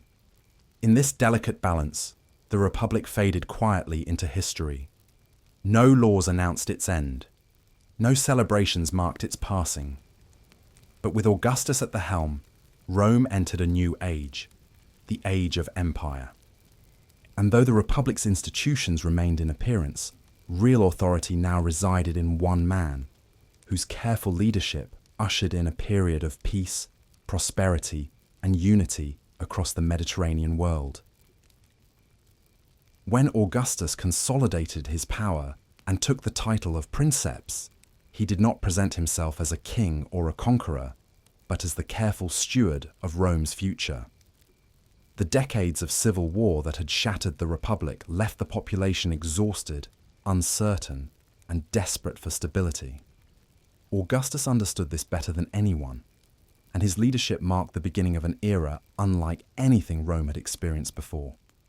The violence of the late Republic gave way to a period of peace and prosperity so enduring that later generations would call it the Pax Romana, the Roman peace, an age in which the Mediterranean world was unified under one authority, connected by roads, law, and culture in a way that transformed daily life for millions. The Pax Romana did not mean the absence of all conflict. The frontiers still saw battles, revolts, and political tensions, but it meant that for the vast lands within the empire's borders, large-scale war faded from daily life. Provinces that had once rebelled now found themselves integrated into a stable network of trade and administration. Cities grew, new towns were founded, and the infrastructure of empire stretched outward like a web of stone and authority. For the first time, a person could travel from Spain to Syria, from Egypt to Britain, moving along Roman roads, protected by Roman law, and speaking Latin or Greek in markets that connected far-off cultures. Daily life under the Pax Romana varied enormously depending on where one lived. In the city of Rome itself, more than 1 million people filled the capital, a melting pot of citizens, freedmen, slaves, merchants, senators, soldiers, and foreigners. The city bustled with noise and activity from dawn until late at night. Narrow streets echoed with the sounds of vendors selling fruit, wine, bread, perfume, and fabrics. Children played in courtyards between towering apartment blocks, insulae, some of which rose multiple stories, their wooden balconies swaying in the wind. Public life centered on the Forum, where temples, basilicas, markets, and government buildings formed a grand landscape of marble and ceremony. Citizens gathered to hear court cases, discuss politics, or simply socialize. Wealthy aristocrats lived in spacious villas decorated with mosaics and frescoes, hosting dinners where guests reclined on couches while servants brought course after course of food: fish, olives, grapes, roasted meats, sauces spiced with pepper brought from India, and desserts sweetened with honey. But life in Rome was not all comfort. Many lived in cramped, noisy apartments where fire was a constant danger. Crowds struggled during heat waves and winter rains. Yet the city offered opportunities, entertainment, and a sense of belonging that drew people from every corner of the empire. Gladiator games filled the Colosseum, chariot races thundered through the Circus Maximus, and theatres hosted comedies, tragedies, and music. Beyond Rome, the provinces blossomed. Provincial capitals such as Antioch, Alexandria, Carthage, and Ephesus rivaled Rome in sophistication. These cities were hubs of culture and trade, connected by a network of roads built with incredible engineering skill. A typical Roman road was a marvel of layered construction. Compacted sand, then gravel, then paving stones fitted so tightly that even centuries later some remain intact. Along these roads, couriers carried official messages, traders transported goods, and tourists visited temples, bathhouses, and festivals in distant towns. The Roman baths, balneae and thermae, became essential parts of daily life. Citizens across the empire bathed, exercised, socialized, and conducted business in these complexes. Bathhouses featured warm rooms, hot rooms, cold pools, steam chambers, massage areas, gardens, libraries, and even lecture halls. They were the social heart of Roman towns, where people from all walks of life mingled freely. Trade expanded dramatically during the Pax Romana. Ships travelled across the Mediterranean carrying grain from Egypt, wine from Italy and Gaul, glass from Syria, olive oil from Hispania, textiles from the East, and exotic luxuries such as spices, silk, and incense. Markets in major cities were filled with goods from every corner of the empire and beyond.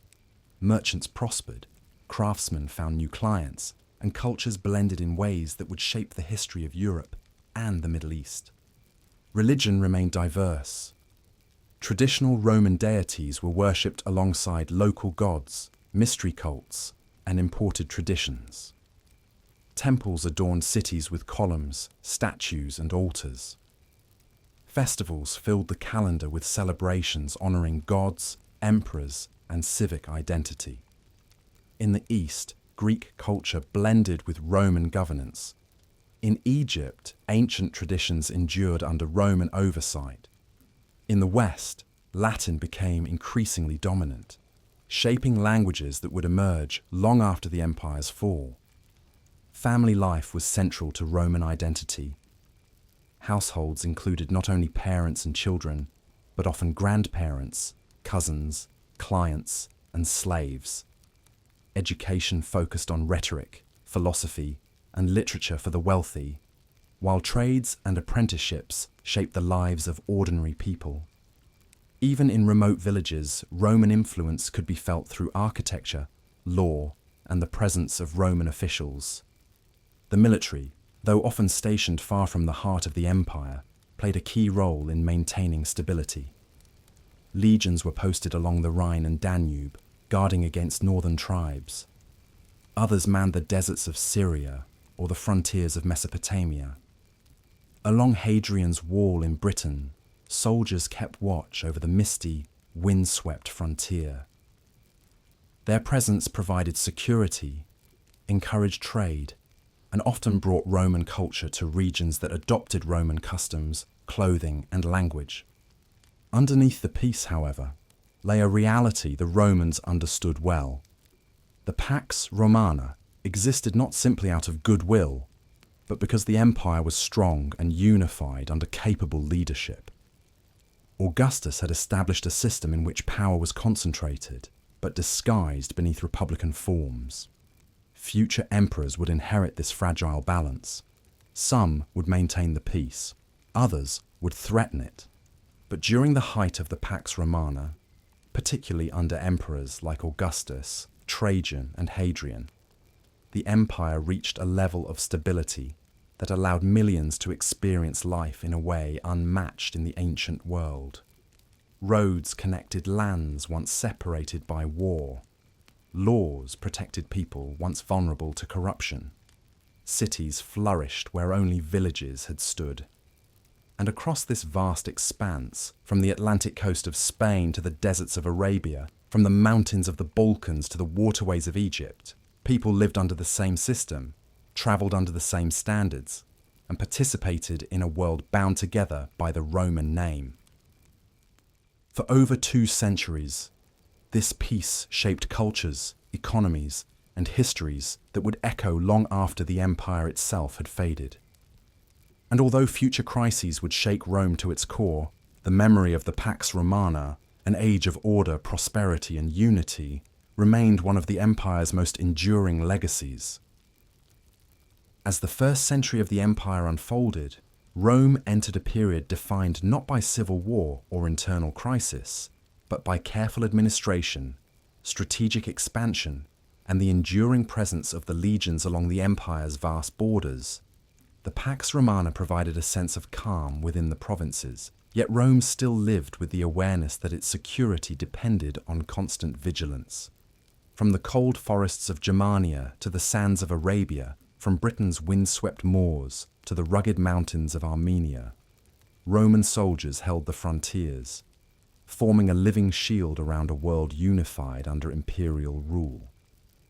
The Julio-Claudian emperors, from Tiberius to Nero, governed an empire still young in its imperial structure. Each ruler left a distinct mark on the vast machine Augustus had built. Tiberius, cautious and austere, maintained the borders and strengthened the treasury, ruling more through efficiency than charisma. Caligula, whose reign was marked by extravagance and instability, tested the patience of Rome. Claudius, underestimated but capable, expanded the empire into Britain, adding new provinces and encouraging administrative reforms. Nero, remembered for scandal and excess, nonetheless ruled a stable empire for most of his early reign before political conspiracies and mismanagement led to chaos. After Nero's death, a brief but violent struggle for power erupted. Armies in different provinces proclaimed their own emperors. The year of the four emperors ended only when Vespasian emerged victorious, founding the Flavian dynasty and restoring order. His reign, along with that of his sons Titus and Domitian, continued the process of solidifying imperial authority. Under the Flavians, public works flourished, roads were improved, fortifications strengthened, and the Colosseum, a symbol of Roman spectacle, rose in the heart of the capital. Yet it was under the emperors of the 2nd century, the so-called Five Good Emperors, that Rome reached its greatest extent and internal stability. Nerva, Trajan, Hadrian, Antoninus Pius, and Marcus Aurelius presided over what many viewed as the golden age of the empire. Their reigns combined competent administration, military discipline, economic prosperity, and a deep commitment to the idea that Rome's strength rested on both conquest and careful governance. Trajan, admired for his military brilliance, expanded the empire to its greatest territorial size. His conquests in Dacia, north of the Danube, brought immense wealth into the empire, symbolized by the towering column erected in his honor. Under Trajan, Roman authority stretched further east than ever before, reaching as far as Mesopotamia, though these gains proved difficult to maintain. Hadrian, Trajan's successor, recognized that expansion had its limits. Instead of pushing farther outward, he focused on strengthening existing frontiers. His reign was characterized by consolidation, fortification, and diplomacy. Traveling more widely than any emperor before or after, he visited nearly every major province, inspecting troops, overseeing construction, and ensuring loyalty. In Britain, he ordered the building of Hadrian's Wall, an immense barrier running across the island from coast to coast. More than just a fortification, it symbolized Rome's shift from expansion to preservation, a recognition that the empire must define and defend its borders rather than constantly extend them. Elsewhere, along the Rhine and Danube, legions guarded Rome's northern boundaries. These rivers formed immense natural defences, yet the lands beyond them were home to diverse tribes and confederations whose movements and ambitions required constant Roman attention. Garrisons and forts lined the frontiers. Wooden palisades and stone walls punctuated by watchtowers, signal posts and outposts. Soldiers stationed there became long-term residents, forming communities with families, craftsmen and traders. Life along the limes, the frontier zones, became a blend of military discipline and local culture. In the east, Rome faced the Parthian Empire, a formidable rival whose cavalry and archers posed challenges unlike those of the northern tribes. Diplomatic missions, border negotiations, and occasional wars shaped the relationship between the two powers. Control of Armenia, a buffer kingdom, shifted repeatedly between Roman and Parthian influence, reflecting the ongoing contest for dominance. Inside the empire, the legions played a role far beyond warfare. They built the roads and bridges that connected distant regions. They constructed aqueducts, fortifications, and administrative buildings. Wherever the legions went, Roman culture followed. Latin inscriptions, temples, markets, bathhouses, and theatres. Veterans often settled in newly founded colonies, spreading Roman customs into the provinces. Over time, local populations adopted Roman dress, architecture, agriculture, and legal practices. Even far from Italy, one could walk into a provincial town and feel the unmistakable imprint of Roman life. Despite this stability, challenges always lurked on the frontiers. During the reign of Marcus Aurelius, pressures from Germanic tribes escalated. Migration, climate shifts, and internal conflicts among the tribes pushed them toward Roman borders. The Marcomannic Wars tested the empire's strength, forcing Marcus Aurelius to spend much of his reign on campaign. His meditations, written in tents along the Danube, reflect both the philosophical weight of his responsibilities and the strain placed on Rome's borders during these years. The legions themselves evolved through these conflicts. Their discipline remained a hallmark of Roman power, but the composition of the army gradually shifted. Increasingly, recruits came not from Italy, but from the provinces, Gauls, Thracians, Syrians, Spaniards, all integrated into the imperial system. Loyalty to the emperor became the unifying principle, yet this also meant that control of the army became crucial to maintaining authority. An emperor without the support of the legions could not long remain in power. By the end of the 2nd century, the empire's frontiers were immense and difficult to manage. From desert fortresses in Arabia to snowy outposts in northern Britain, the legions watched over hundreds of miles of territory. The borders were not rigid lines but zones of interaction, regions where Rome influenced, traded with, and occasionally battled neighbouring peoples. Although the Pax Romana still held, the pressures building along these frontiers hinted at challenges to come. Yet during this long era of relative peace, the empire thrived. Trade flowed across the Mediterranean. Cities grew. Languages blended. Temples, forums, amphitheatres, and roads stood as evidence of Rome's ability to organise and unify a world of remarkable diversity. From the deserts of Africa to the forests of Gaul, from the mountains of Anatolia to the coasts of Britain, life within the empire bore the unmistakable marks of Roman rule. Law, engineering, culture, and the disciplined presence of the legions. But no peace, however enduring, lasts forever. The pressures on the frontiers, the economic strains, and the political vulnerabilities within Rome's governing structure would eventually grow too powerful to ignore. And soon, the empire would enter an era of crisis that would test even the strongest foundations built during the Pax Romana. The 2nd century had ended with an empire still vast, wealthy, and confident. Rome seemed unshakable, a monument of order and power stretching across 3 continents. The Pax Romana had endured for nearly 200 years, binding together countless peoples beneath common laws and shared prosperity. But beneath the surface, stresses were accumulating, shifts in economy, society, and external pressures that slowly eroded the stability Rome had long taken for granted. When these pressures erupted in the 3rd century, they unleashed a storm so severe that the empire came closer to collapse than at any other time in its long history. The crisis began quietly enough. After the death of Marcus Aurelius, his son Commodus inherited the throne. His reign was marked by instability, extravagance, and erratic decision-making that alarmed the Senate and unsettled the provinces. When Commodus was assassinated, Rome was thrown into confusion. Several claimants to the throne emerged, each backed by powerful senatorial factions or ambitious generals. One by one, emperors rose and fell in quick succession. Civil wars flared, armies mutinied, provincial legions proclaimed their own commanders as emperors.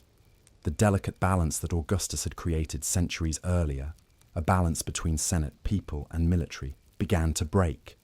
But the chaos inside Rome was only one part of the crisis. Beyond the frontiers, the world was changing. New confederations of tribes were forming along the Rhine and Danube.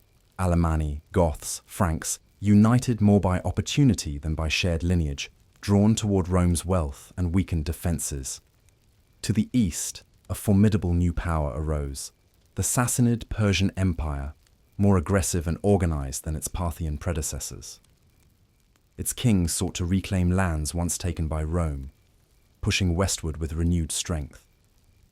Rome suddenly found itself fighting on multiple fronts. Armies were stretched thin. Frontier forts were overrun. Towns along the Danube burned. In the east, the Persians won stunning victories. The Emperor Valerian led an army against them, only to be captured in battle, the first time a Roman emperor had fallen into enemy hands. His captivity shocked the empire. For generations afterward, tales circulated of Valerian's humiliation, some exaggerated, others perhaps true, yet all symbolizing the vulnerability of an empire once thought invincible. As pressure mounted, economic problems worsened. The costs of constant warfare drained the treasury. Coinage was debased, mixed with cheaper metals, causing inflation that destabilized markets and livelihoods. Trade declined as roads became dangerous and provinces rebelled. Disease swept through the empire, reducing population and weakening armies. Cities that had thrived for centuries suddenly struggled to maintain order and provide food for their people. What had once been a network of stable, prosperous communities now trembled under the weight of crisis. At the heart of the empire's troubles lay the shifting relationship between emperors and soldiers. During the Pax Romana, the legions had been disciplined instruments under secure command. Now, in an age defined by uncertainty, they became kingmakers. When an emperor failed to satisfy the troops or lost a key battle, he risked assassination. When a commander achieved victory, his soldiers often proclaimed him emperor on the battlefield, with or without Roman approval. Between 235 and 284 CE, dozens of emperors ruled, many for only months before being removed by force. Some historians call this era the century of the soldier emperors, a time when military acclaim was often the only path to legitimacy. Yet even amid the chaos, remarkable leaders emerged. Emperors such as Claudius Gothicus halted Gothic invasions.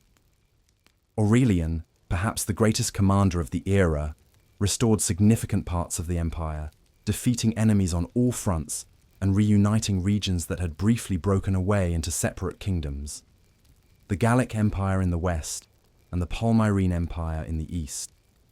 Under Aurelian's leadership, Rome reclaimed lost provinces, restored confidence, and even began constructing a massive new set of walls around the capital, the Aurelian Walls, an acknowledgement that for the first time since Hannibal, Rome itself was vulnerable. Across the empire, local communities adapted to new realities. Frontier towns fortified themselves with thicker walls. Merchants traveled in guarded caravans. Provincial governors acted with greater autonomy, responding to threats without waiting for instructions from Rome. Religion, too, began to shift. As traditional beliefs struggled to provide answers for a world in turmoil, various cults and spiritual movements grew in popularity. Mithraism among soldiers, Serapis and Isis in the east, and the steadily rising faith of Christianity, which offered hope, unity, and a sense of stability amid uncertainty. Despite the darkness of the age, the empire did not collapse.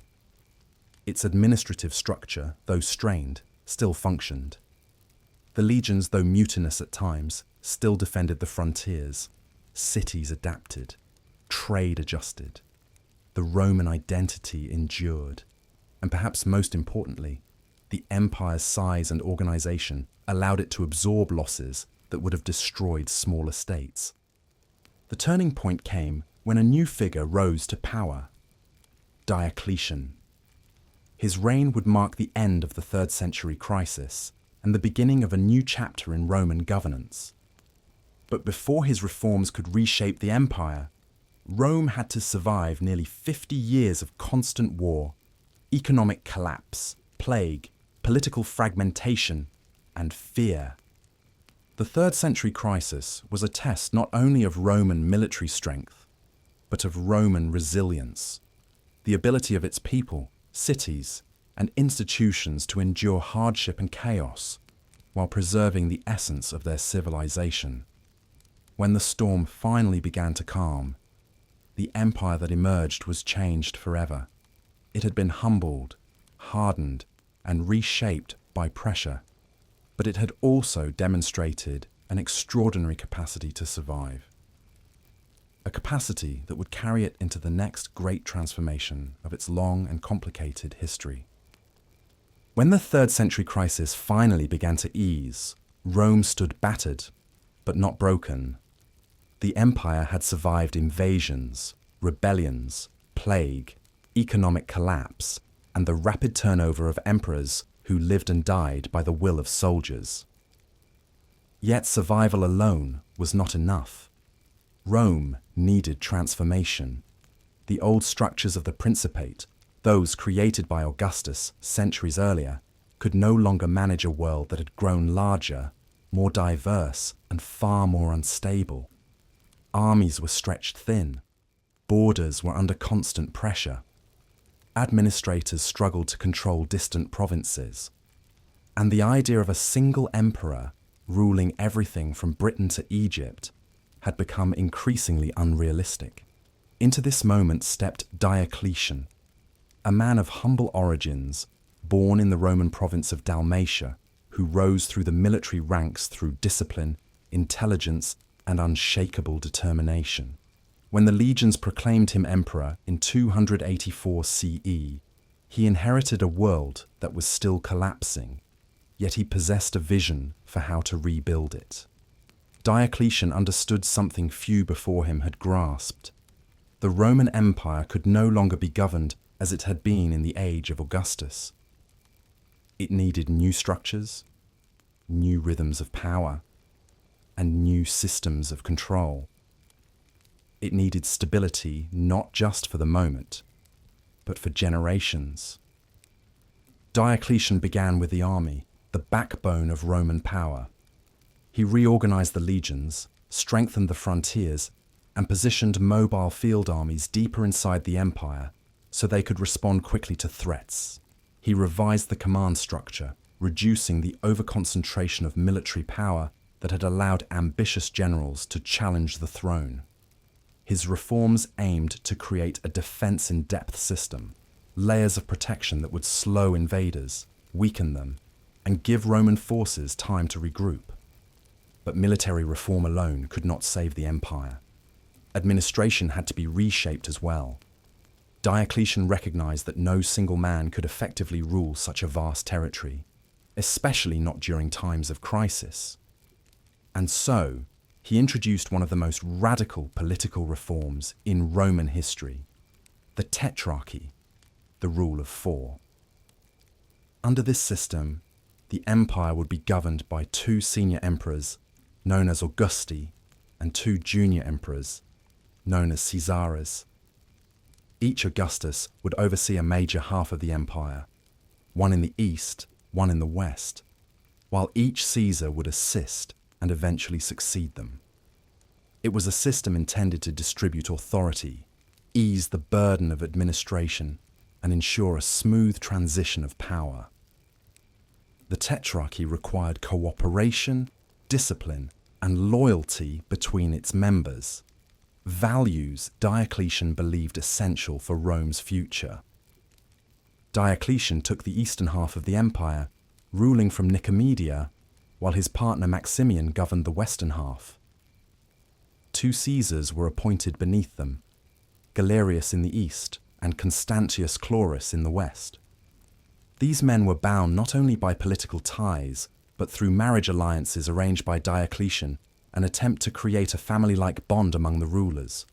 Together, they oversaw a vast system of governance that extended across the Mediterranean world. The Tetrarchy brought renewed order. Rebellions in Egypt were crushed. Invasions along the Danube were repelled. The Persian threat in the east was checked. With multiple emperors acting simultaneously, crises that had once overwhelmed a single ruler could now be addressed more effectively. Provinces were divided into smaller units to improve administration. New tax systems were introduced. Coinage was reformed in an attempt to halt the inflation that had ravaged the economy. Diocletian also undertook massive building projects, strengthening city walls, repairing roads and aqueducts, and constructing administrative centers in strategically important regions. His palaces and fortresses, such as the magnificent palace at Split, which still stands today, reflected the transformation of the emperor from a first citizen into a figure of sacred authority. He surrounded himself with ceremony, court rituals, and an aura of divine right. The emperor was no longer to be approached casually. He was to be viewed with reverence, nearly as the earthly representative of higher powers. But the Tetrarchy also carried new tensions. While Diocletian hoped his system would ensure peaceful succession, human ambition and loyalty rarely aligned with political design. The Caesars often sought more power. The Augusti had to maintain authority without alienating their junior partners, and local populations, accustomed to singular leadership, sometimes struggled to understand who truly ruled them. For all its effort toward unity, the Tetrarchy revealed the growing complexity of governing an empire that spanned from the Atlantic to the Euphrates. One of the most controversial aspects of Diocletian's reign was his economic intervention. Faced with inflation and instability, he issued the edict on maximum prices, an attempt to control costs by setting fixed prices and wages for goods and services across the empire. While intended to protect citizens from exploitation and shortages, the edict proved difficult to enforce and often led to underground markets and corruption. Still, it reflected Diocletian's determination to use every tool available to restore order. Religion, too, became an arena of conflict. Diocletian, committed to restoring traditional Roman values, viewed the rapid spread of Christianity as a challenge to unity. In his later years, influenced by advisors and political pressures, he issued edicts that began the last and most severe persecution of Christians in the empire. Churches were destroyed, sacred texts burned, and many believers arrested or executed. These harsh measures ultimately failed to suppress the growing faith, but they revealed the growing tension between Rome's ancient traditions and the new spiritual currents rising within its borders. In one of the most remarkable acts by any Roman emperor, Diocletian eventually voluntarily abdicated his throne. After decades of effort to restore the empire, he stepped down, passing power to his Caesar, Galerius. He persuaded Maximian to do the same. The Tetrarchy moved into its next phase, and Diocletian retired to his palace in Dalmatia, devoting his final years to gardening and the quiet life he had long postponed. But the harmony he envisioned did not last. The succession system he designed unraveled almost immediately as rivalries and ambitions resurfaced.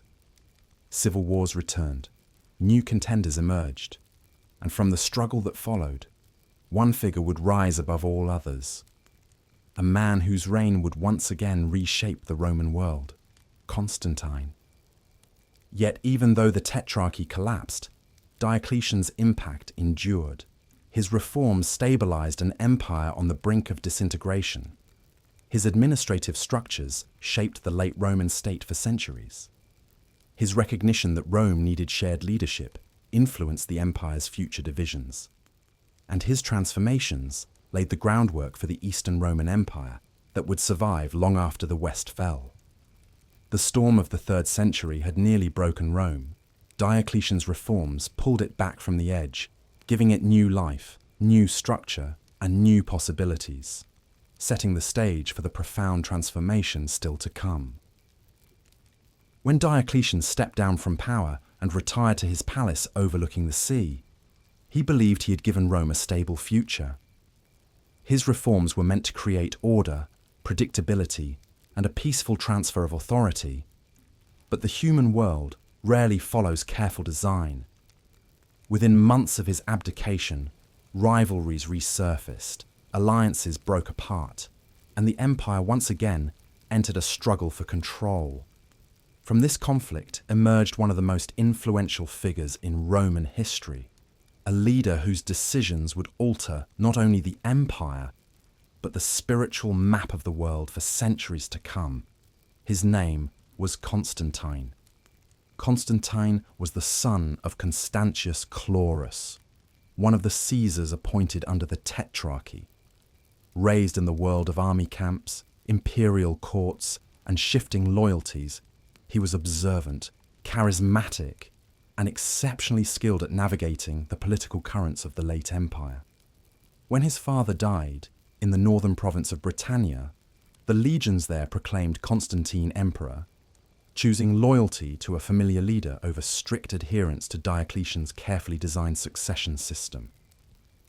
This moment set the stage for years of conflict, as various generals, Caesars, and Augusti fought for legitimacy across the empire. The struggle that followed was not merely a contest of armies, it was a battle of visions.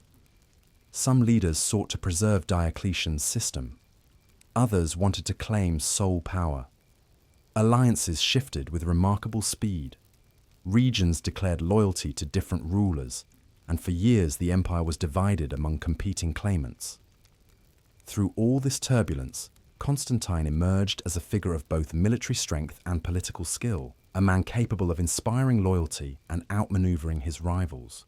The turning point came in the year 312 CE, when Constantine marched toward Rome to confront his most formidable opponent, Maxentius. Their armies met near the Milvian Bridge along the Tiber River.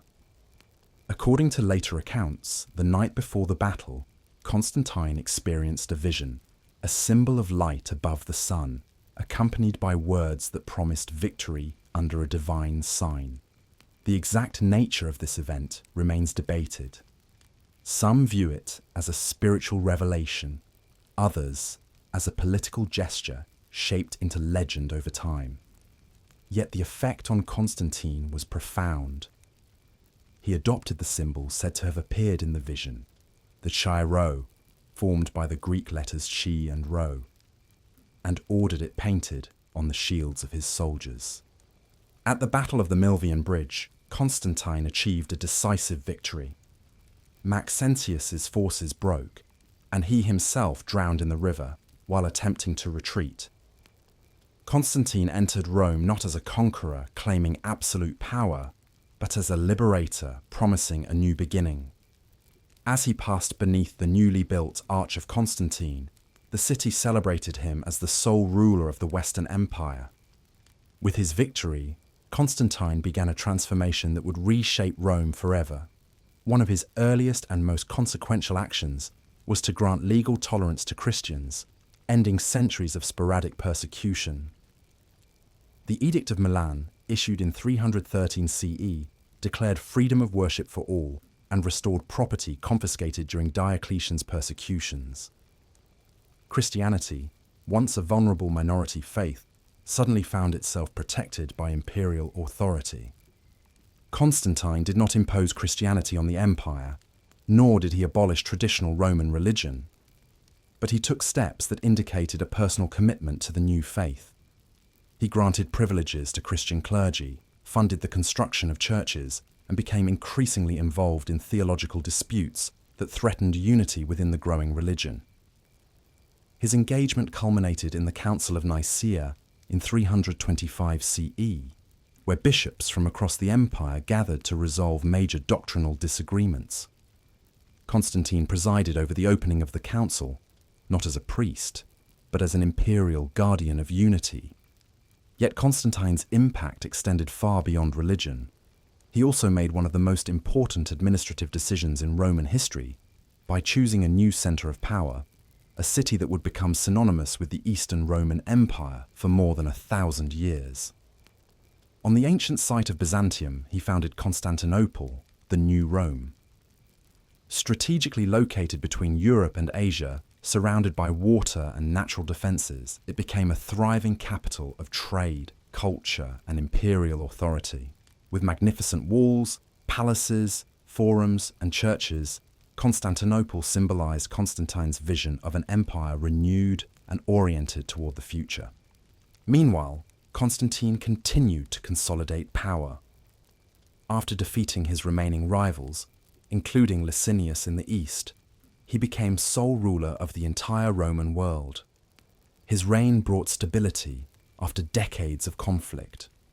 Roads were repaired, administrative reforms took root, and the frontiers were strengthened.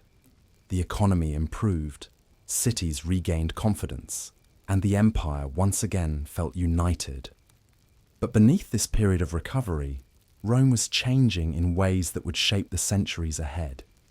Traditional Roman religion, once woven into every aspect of civic life, gradually lost its centrality as Christian communities gained influence. Temples remained open, rituals continued, and old customs endured. Yet imperial patronage began shifting. Pagan senators still held privilege, but Christian bishops now wielded increasing moral and political influence. Laws were issued that subtly encouraged Christian life. Sunday became a day of rest, certain pagan sacrifices were restricted, and Christian elites were integrated into the imperial court.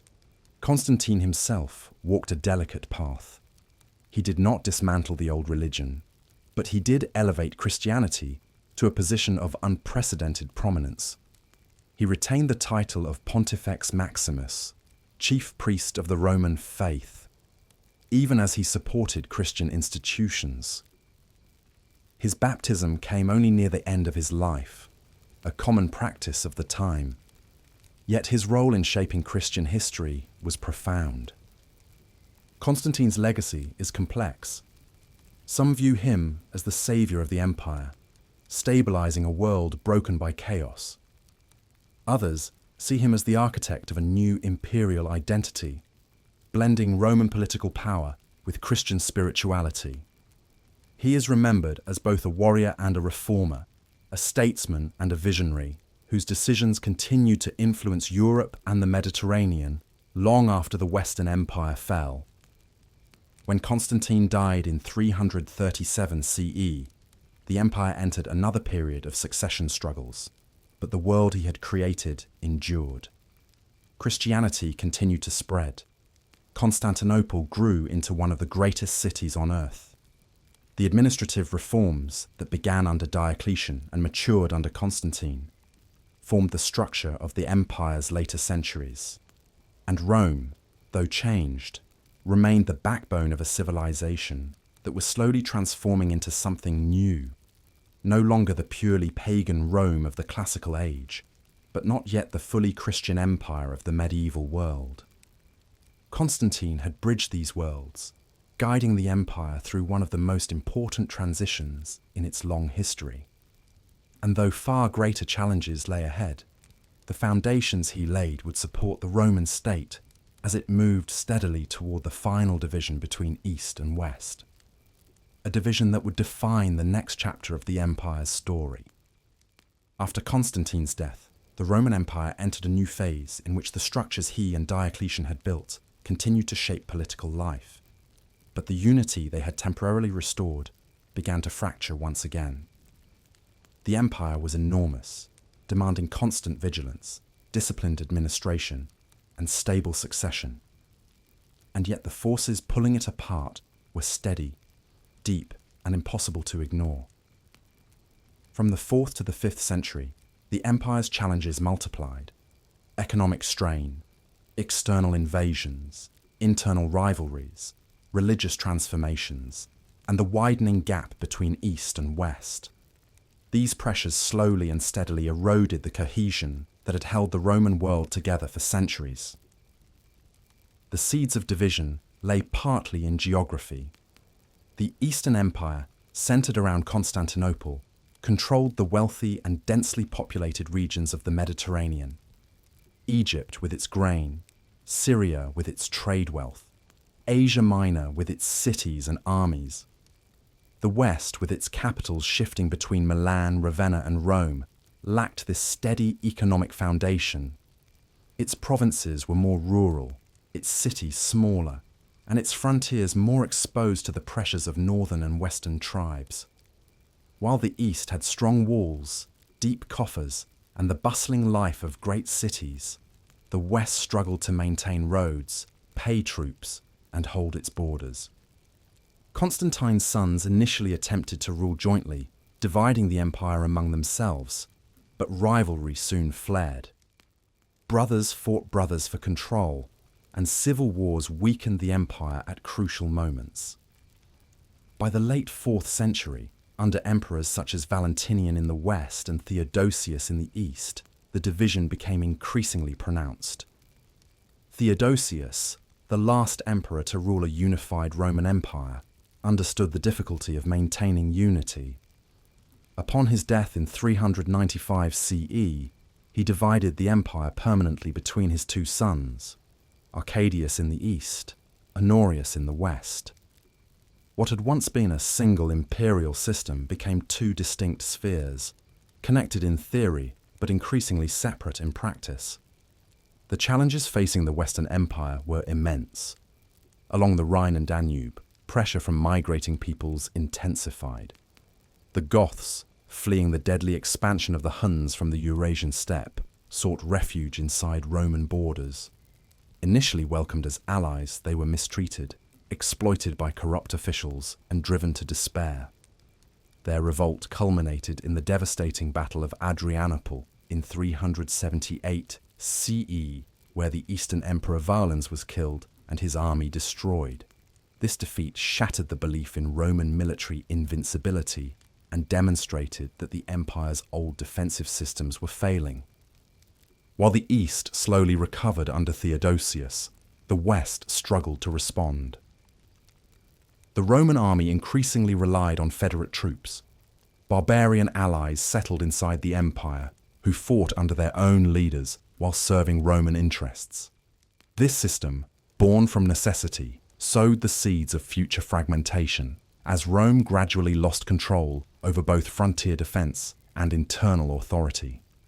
In the early 5th century, waves of migrations and invasions overwhelmed the western provinces. Vandals, Suebi and Alans crossed the frozen Rhine in 406 CE, spilling into Gaul and moving onward into Spain and North Africa. The Goths under Alaric marched through Italy, frustrated by broken promises and political conflict in the imperial court. In 410 CE, after years of negotiation, betrayal, and desperation, they sacked the city of Rome. The first time in nearly 800 years that the eternal city fell to a foreign enemy. The psychological impact was immense. Rome, long seen as the heart of the world, seemed suddenly fragile. Yet even this catastrophe did not bring immediate collapse. The empire limped on, weakened but still functioning. New capitals in Ravenna and Arles tried to govern what remained. Generals, some Roman, others of barbarian origin, attempted to hold the frontiers and restore stability. Among them was Stilicho, the half-Vandal commander who defended Italy with remarkable skill, but fell victim to court intrigue and was executed. His death removed one of the last figures capable of resisting the growing storm. Meanwhile, the economic structure of the West deteriorated. North Africa, once a crucial source of grain and wealth, was lost to the Vandals. Gaul fragmented as local leaders rose to power amid the collapse of central authority. Britain, abandoned by Roman troops early in the century, drifted into its own post-Roman world. Italy itself became the target of repeated invasions and power struggles. Emperors rose and fell so quickly that many left little trace in history. Real power often rested in the hands of generals or barbarian leaders who commanded the only reliable armies. Throughout this period, the Eastern Empire watched with caution and pragmatism. Constantinople, protected by its massive walls and strong economy, weathered the storms more effectively than the West.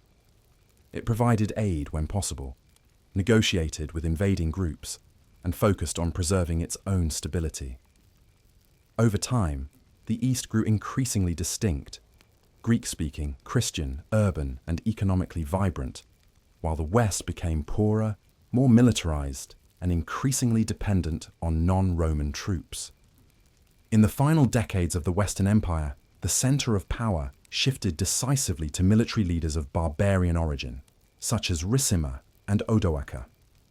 These men wielded authority while emperors served mostly as symbolic figures.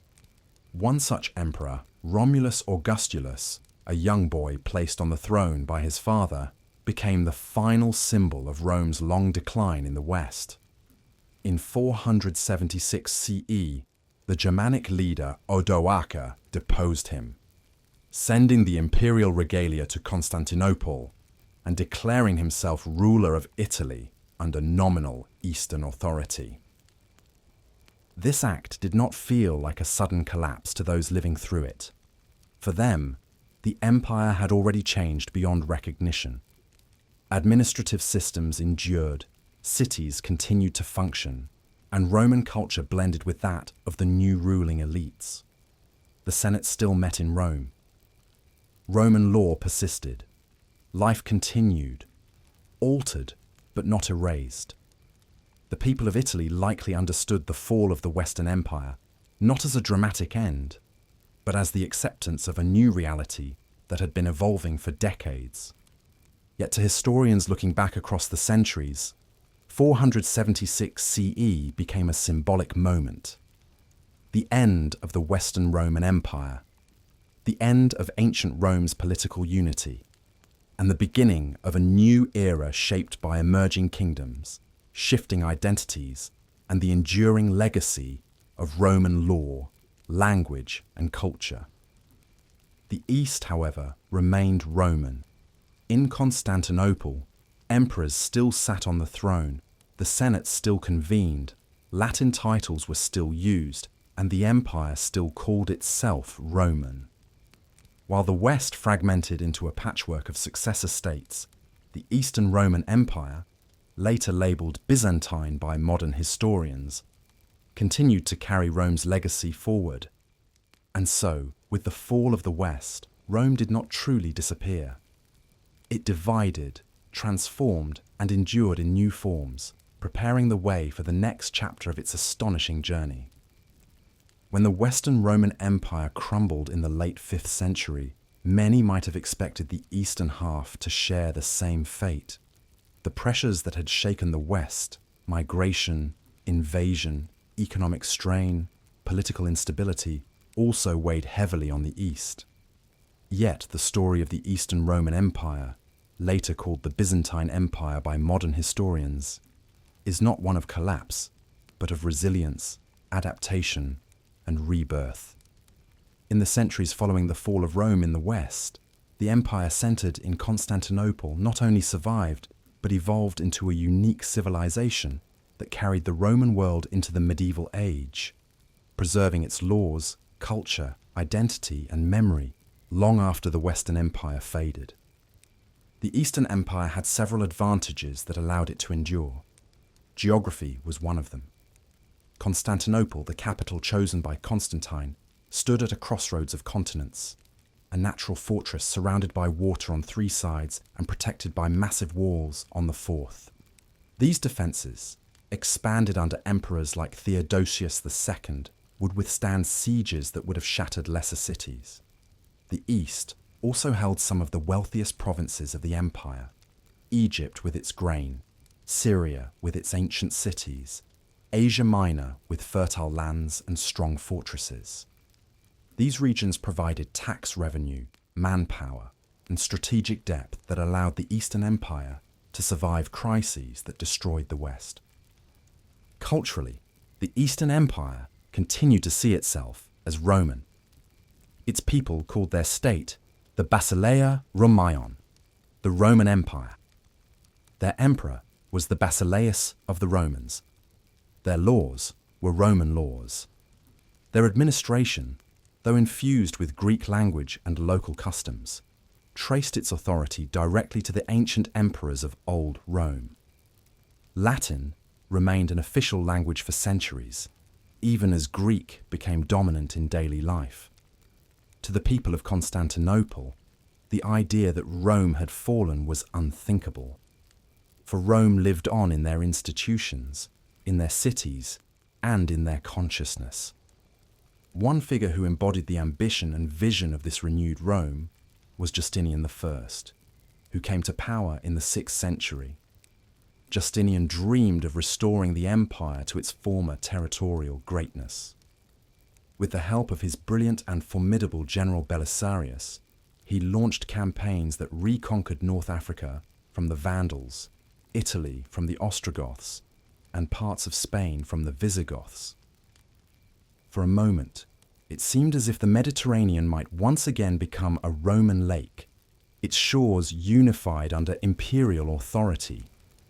Yet Justinian's legacy extended far beyond military conquest. He commissioned the Corpus Juris Civilis, a monumental codification of Roman law that preserved centuries of legal thought and became the foundation for many modern legal systems.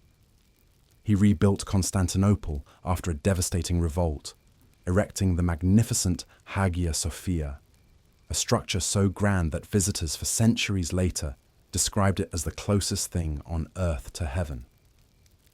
The dome of the Hagia Sophia, soaring above the city's skyline, symbolized the fusion of Roman engineering and Christian spirituality that defined the Eastern Empire. Justinian's reign, however, was not without hardship. The empire faced plague, economic strain, and constant warfare. The reconquests proved difficult to hold, and many gains were lost after his death.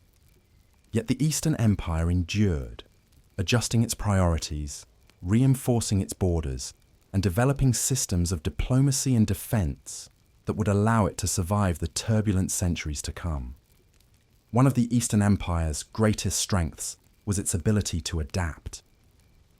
While the West fractured into Germanic kingdoms, the East cultivated a sophisticated culture that blended Roman, Greek, Christian, and Eastern influences.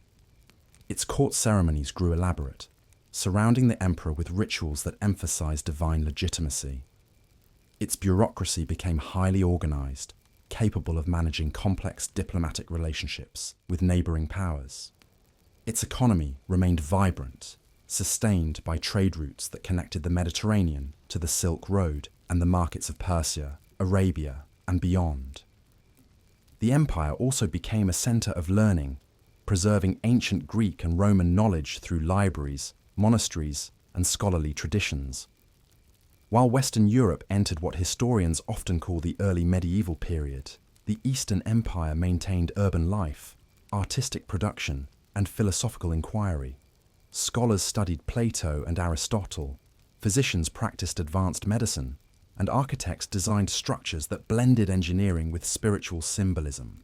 Religion played a central role in shaping the identity of the Eastern Roman Empire. Christianity had become deeply embedded in its institutions, language, and culture. Theological debates over the nature of Christ, the use of icons, the authority of councils, sometimes shook the empire, influencing politics and society. The emperor often saw himself as the protector of orthodoxy, responsible for guiding the spiritual life of his people.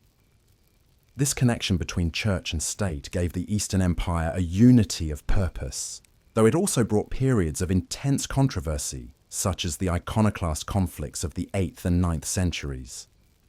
Adapting to the shifting world, the Eastern Empire developed a unique system of defense known as the theme system, which organized provinces into military districts where soldiers received land in exchange for service.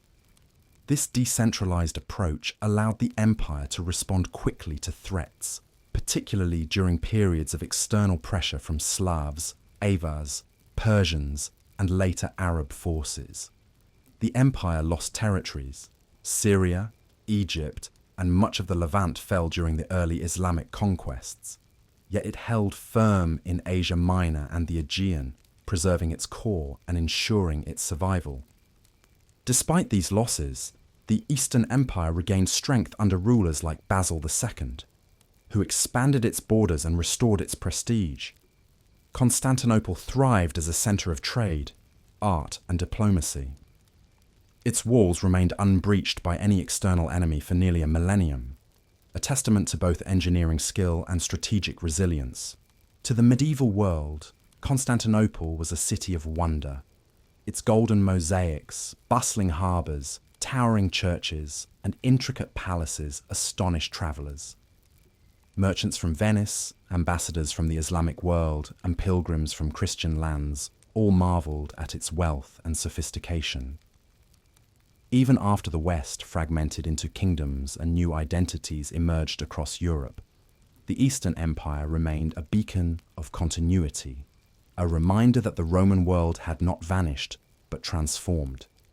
The Eastern Roman Empire would endure until 1453, when Constantinople fell to the Ottoman Turks. But for nearly 1,000 years after the fall of the West, it kept alive the legacy of Rome, preserving its laws, protecting its traditions, and shaping the medieval world in profound ways. It was Roman in name, Roman in law, Roman in identity, yet fundamentally different from the empire of Augustus and Hadrian. It was a new Rome, reborn in the East, carrying the ancient world into the dawn of the modern age. When we look back across the vast arc of Roman history, from a cluster of huts on the hills above the Tiber, to a republic that conquered the Mediterranean, to an empire that stretched from Scotland to the Sahara, and finally to the shining resilience of Constantinople, we see more than a state. We see an idea. We see a vision of order, law, culture, identity, and ambition that outlived armies, emperors, and even Rome itself. The Roman Empire may have fractured, narrowed, transformed, and shifted its centre of gravity from Italy to Byzantium, but it never truly disappeared. Instead, it left such a profound imprint on the world that for centuries after its fall, countless rulers, nations, and civilizations would look to Rome not simply as a memory, but as a model, something to imitate, to claim, or to become. The legacy of Rome begins with its law, one of its most enduring creations. The Roman understanding of justice, rooted in clarity, precedent, rationality, and the belief that laws should apply universally, became the foundation of legal systems across Europe and, eventually, the modern world. From contracts and property rights to civil procedure and citizenship, Roman law shaped how societies understood fairness and responsibility. Justinian's great codification preserved centuries of this legal thought, and long after empires rose and fell, scholars in medieval Europe studied the corpus juris civilis as the backbone of legal education. Even today, echoes of Roman principles live on in courts, constitutions, and legal institutions across continents. Rome also left behind its languages, the Romance languages, Italian, French, Spanish, Portuguese, Romanian, and even influenced English through Latin vocabulary and grammar. Through these languages, Roman ideas continued to travel, shaping how people expressed their thoughts, organized their societies, and told their stories. Every time a law is written, a scientific term is coined, or a philosophical concept is debated, traces of Latin often remain hidden in the structure of the words themselves. Architecture and engineering formed another pillar of Rome's legacy. The Romans built like no civilization before them, combining innovative materials like concrete with advanced engineering knowledge. Aqueducts carried water over vast distances. Amphitheatres like the Colosseum showcased architectural mastery. Roads and bridges connected cities across thousands of kilometres. Temples, baths, basilicas, and forums defined the skyline of the ancient world. Even today, Roman arches, domes, and columns appear in government buildings, museums, universities, and churches across the globe. Through architecture, Rome taught the world how to build structures meant not just for utility, but for permanence. But Rome's influence reached far beyond technology or law. It shaped political imagination for centuries. Medieval kings, Germanic chieftains, and emerging European rulers all sought legitimacy by linking themselves to Rome. The idea of being a Roman emperor became a prize worth fighting for, even 1,000 years after the fall of the West. In the heart of Europe, Charlemagne was crowned Emperor of the Romans in the year 800, an attempt to revive the unity and prestige of the ancient empire. Later, the Holy Roman Empire claimed descent from Rome, even though it was neither holy nor Roman, nor truly an empire in the ancient sense. Its rulers nevertheless believed that true sovereignty came from inheriting Rome's mantle. Further east, in the rising Slavic world, the city of Moscow declared itself the Third Rome after the fall of Constantinople. Russian rulers adopted titles and symbols inspired by Rome and Byzantium, believing themselves heirs to the legacy of both Caesars and Tsars. Even Islamic empires, such as the Ottomans, who eventually conquered Constantinople, saw themselves as continuing Rome's imperial tradition. They adopted Roman administrative practices, preserved aspects of Roman law, and ruled from the very city that Constantine had built as the new Rome. Napoleon, centuries later, consciously modelled his rule on the Roman emperors. His eagles, his legal reforms, his aesthetic of authority, all drew inspiration from the memory of Rome. Even the United States, in the modern era, adopted Roman symbols: the eagle, the Senate, the Capitol, the language of republics and civic virtue. Roman architecture inspired national monuments. Roman political vocabulary shaped constitutions and debates on governance. Rome became not a lost civilization, but a blueprint for how to build a state and how to imagine one. Rome also left a deep imprint on religion and identity. Christianity, which grew within the empire and eventually became its official faith, inherited much of Rome's administrative structure and cultural framework. Bishops took on roles that echoed Roman officials. Church councils mirrored Roman assemblies. The Latin Church preserved the language long after the empire fell, becoming a bridge between antiquity and the medieval world. Through Christianity, Rome's cultural DNA spread across continents and centuries, shaping civilizations far beyond the borders of the old empire. Yet Rome's legacy was not only about structures, systems, or institutions, it was about a way of seeing the world. The Roman emphasis on order, civic duty, debate, literature, and historical memory influenced how later societies understood themselves. Roman historians like Livy, Tacitus, and Suetonius helped define the art of writing history. Roman poets shaped the language of beauty and tragedy. Roman philosophers shaped notions of virtue, citizenship, and human nature. Even Rome's downfall became a lesson for later ages. Writers, rulers, and thinkers studied the fall of the Western Empire not merely as a catastrophe, but as a warning, a reminder that wealth, power, and grandeur mean little without unity, discipline, and purpose.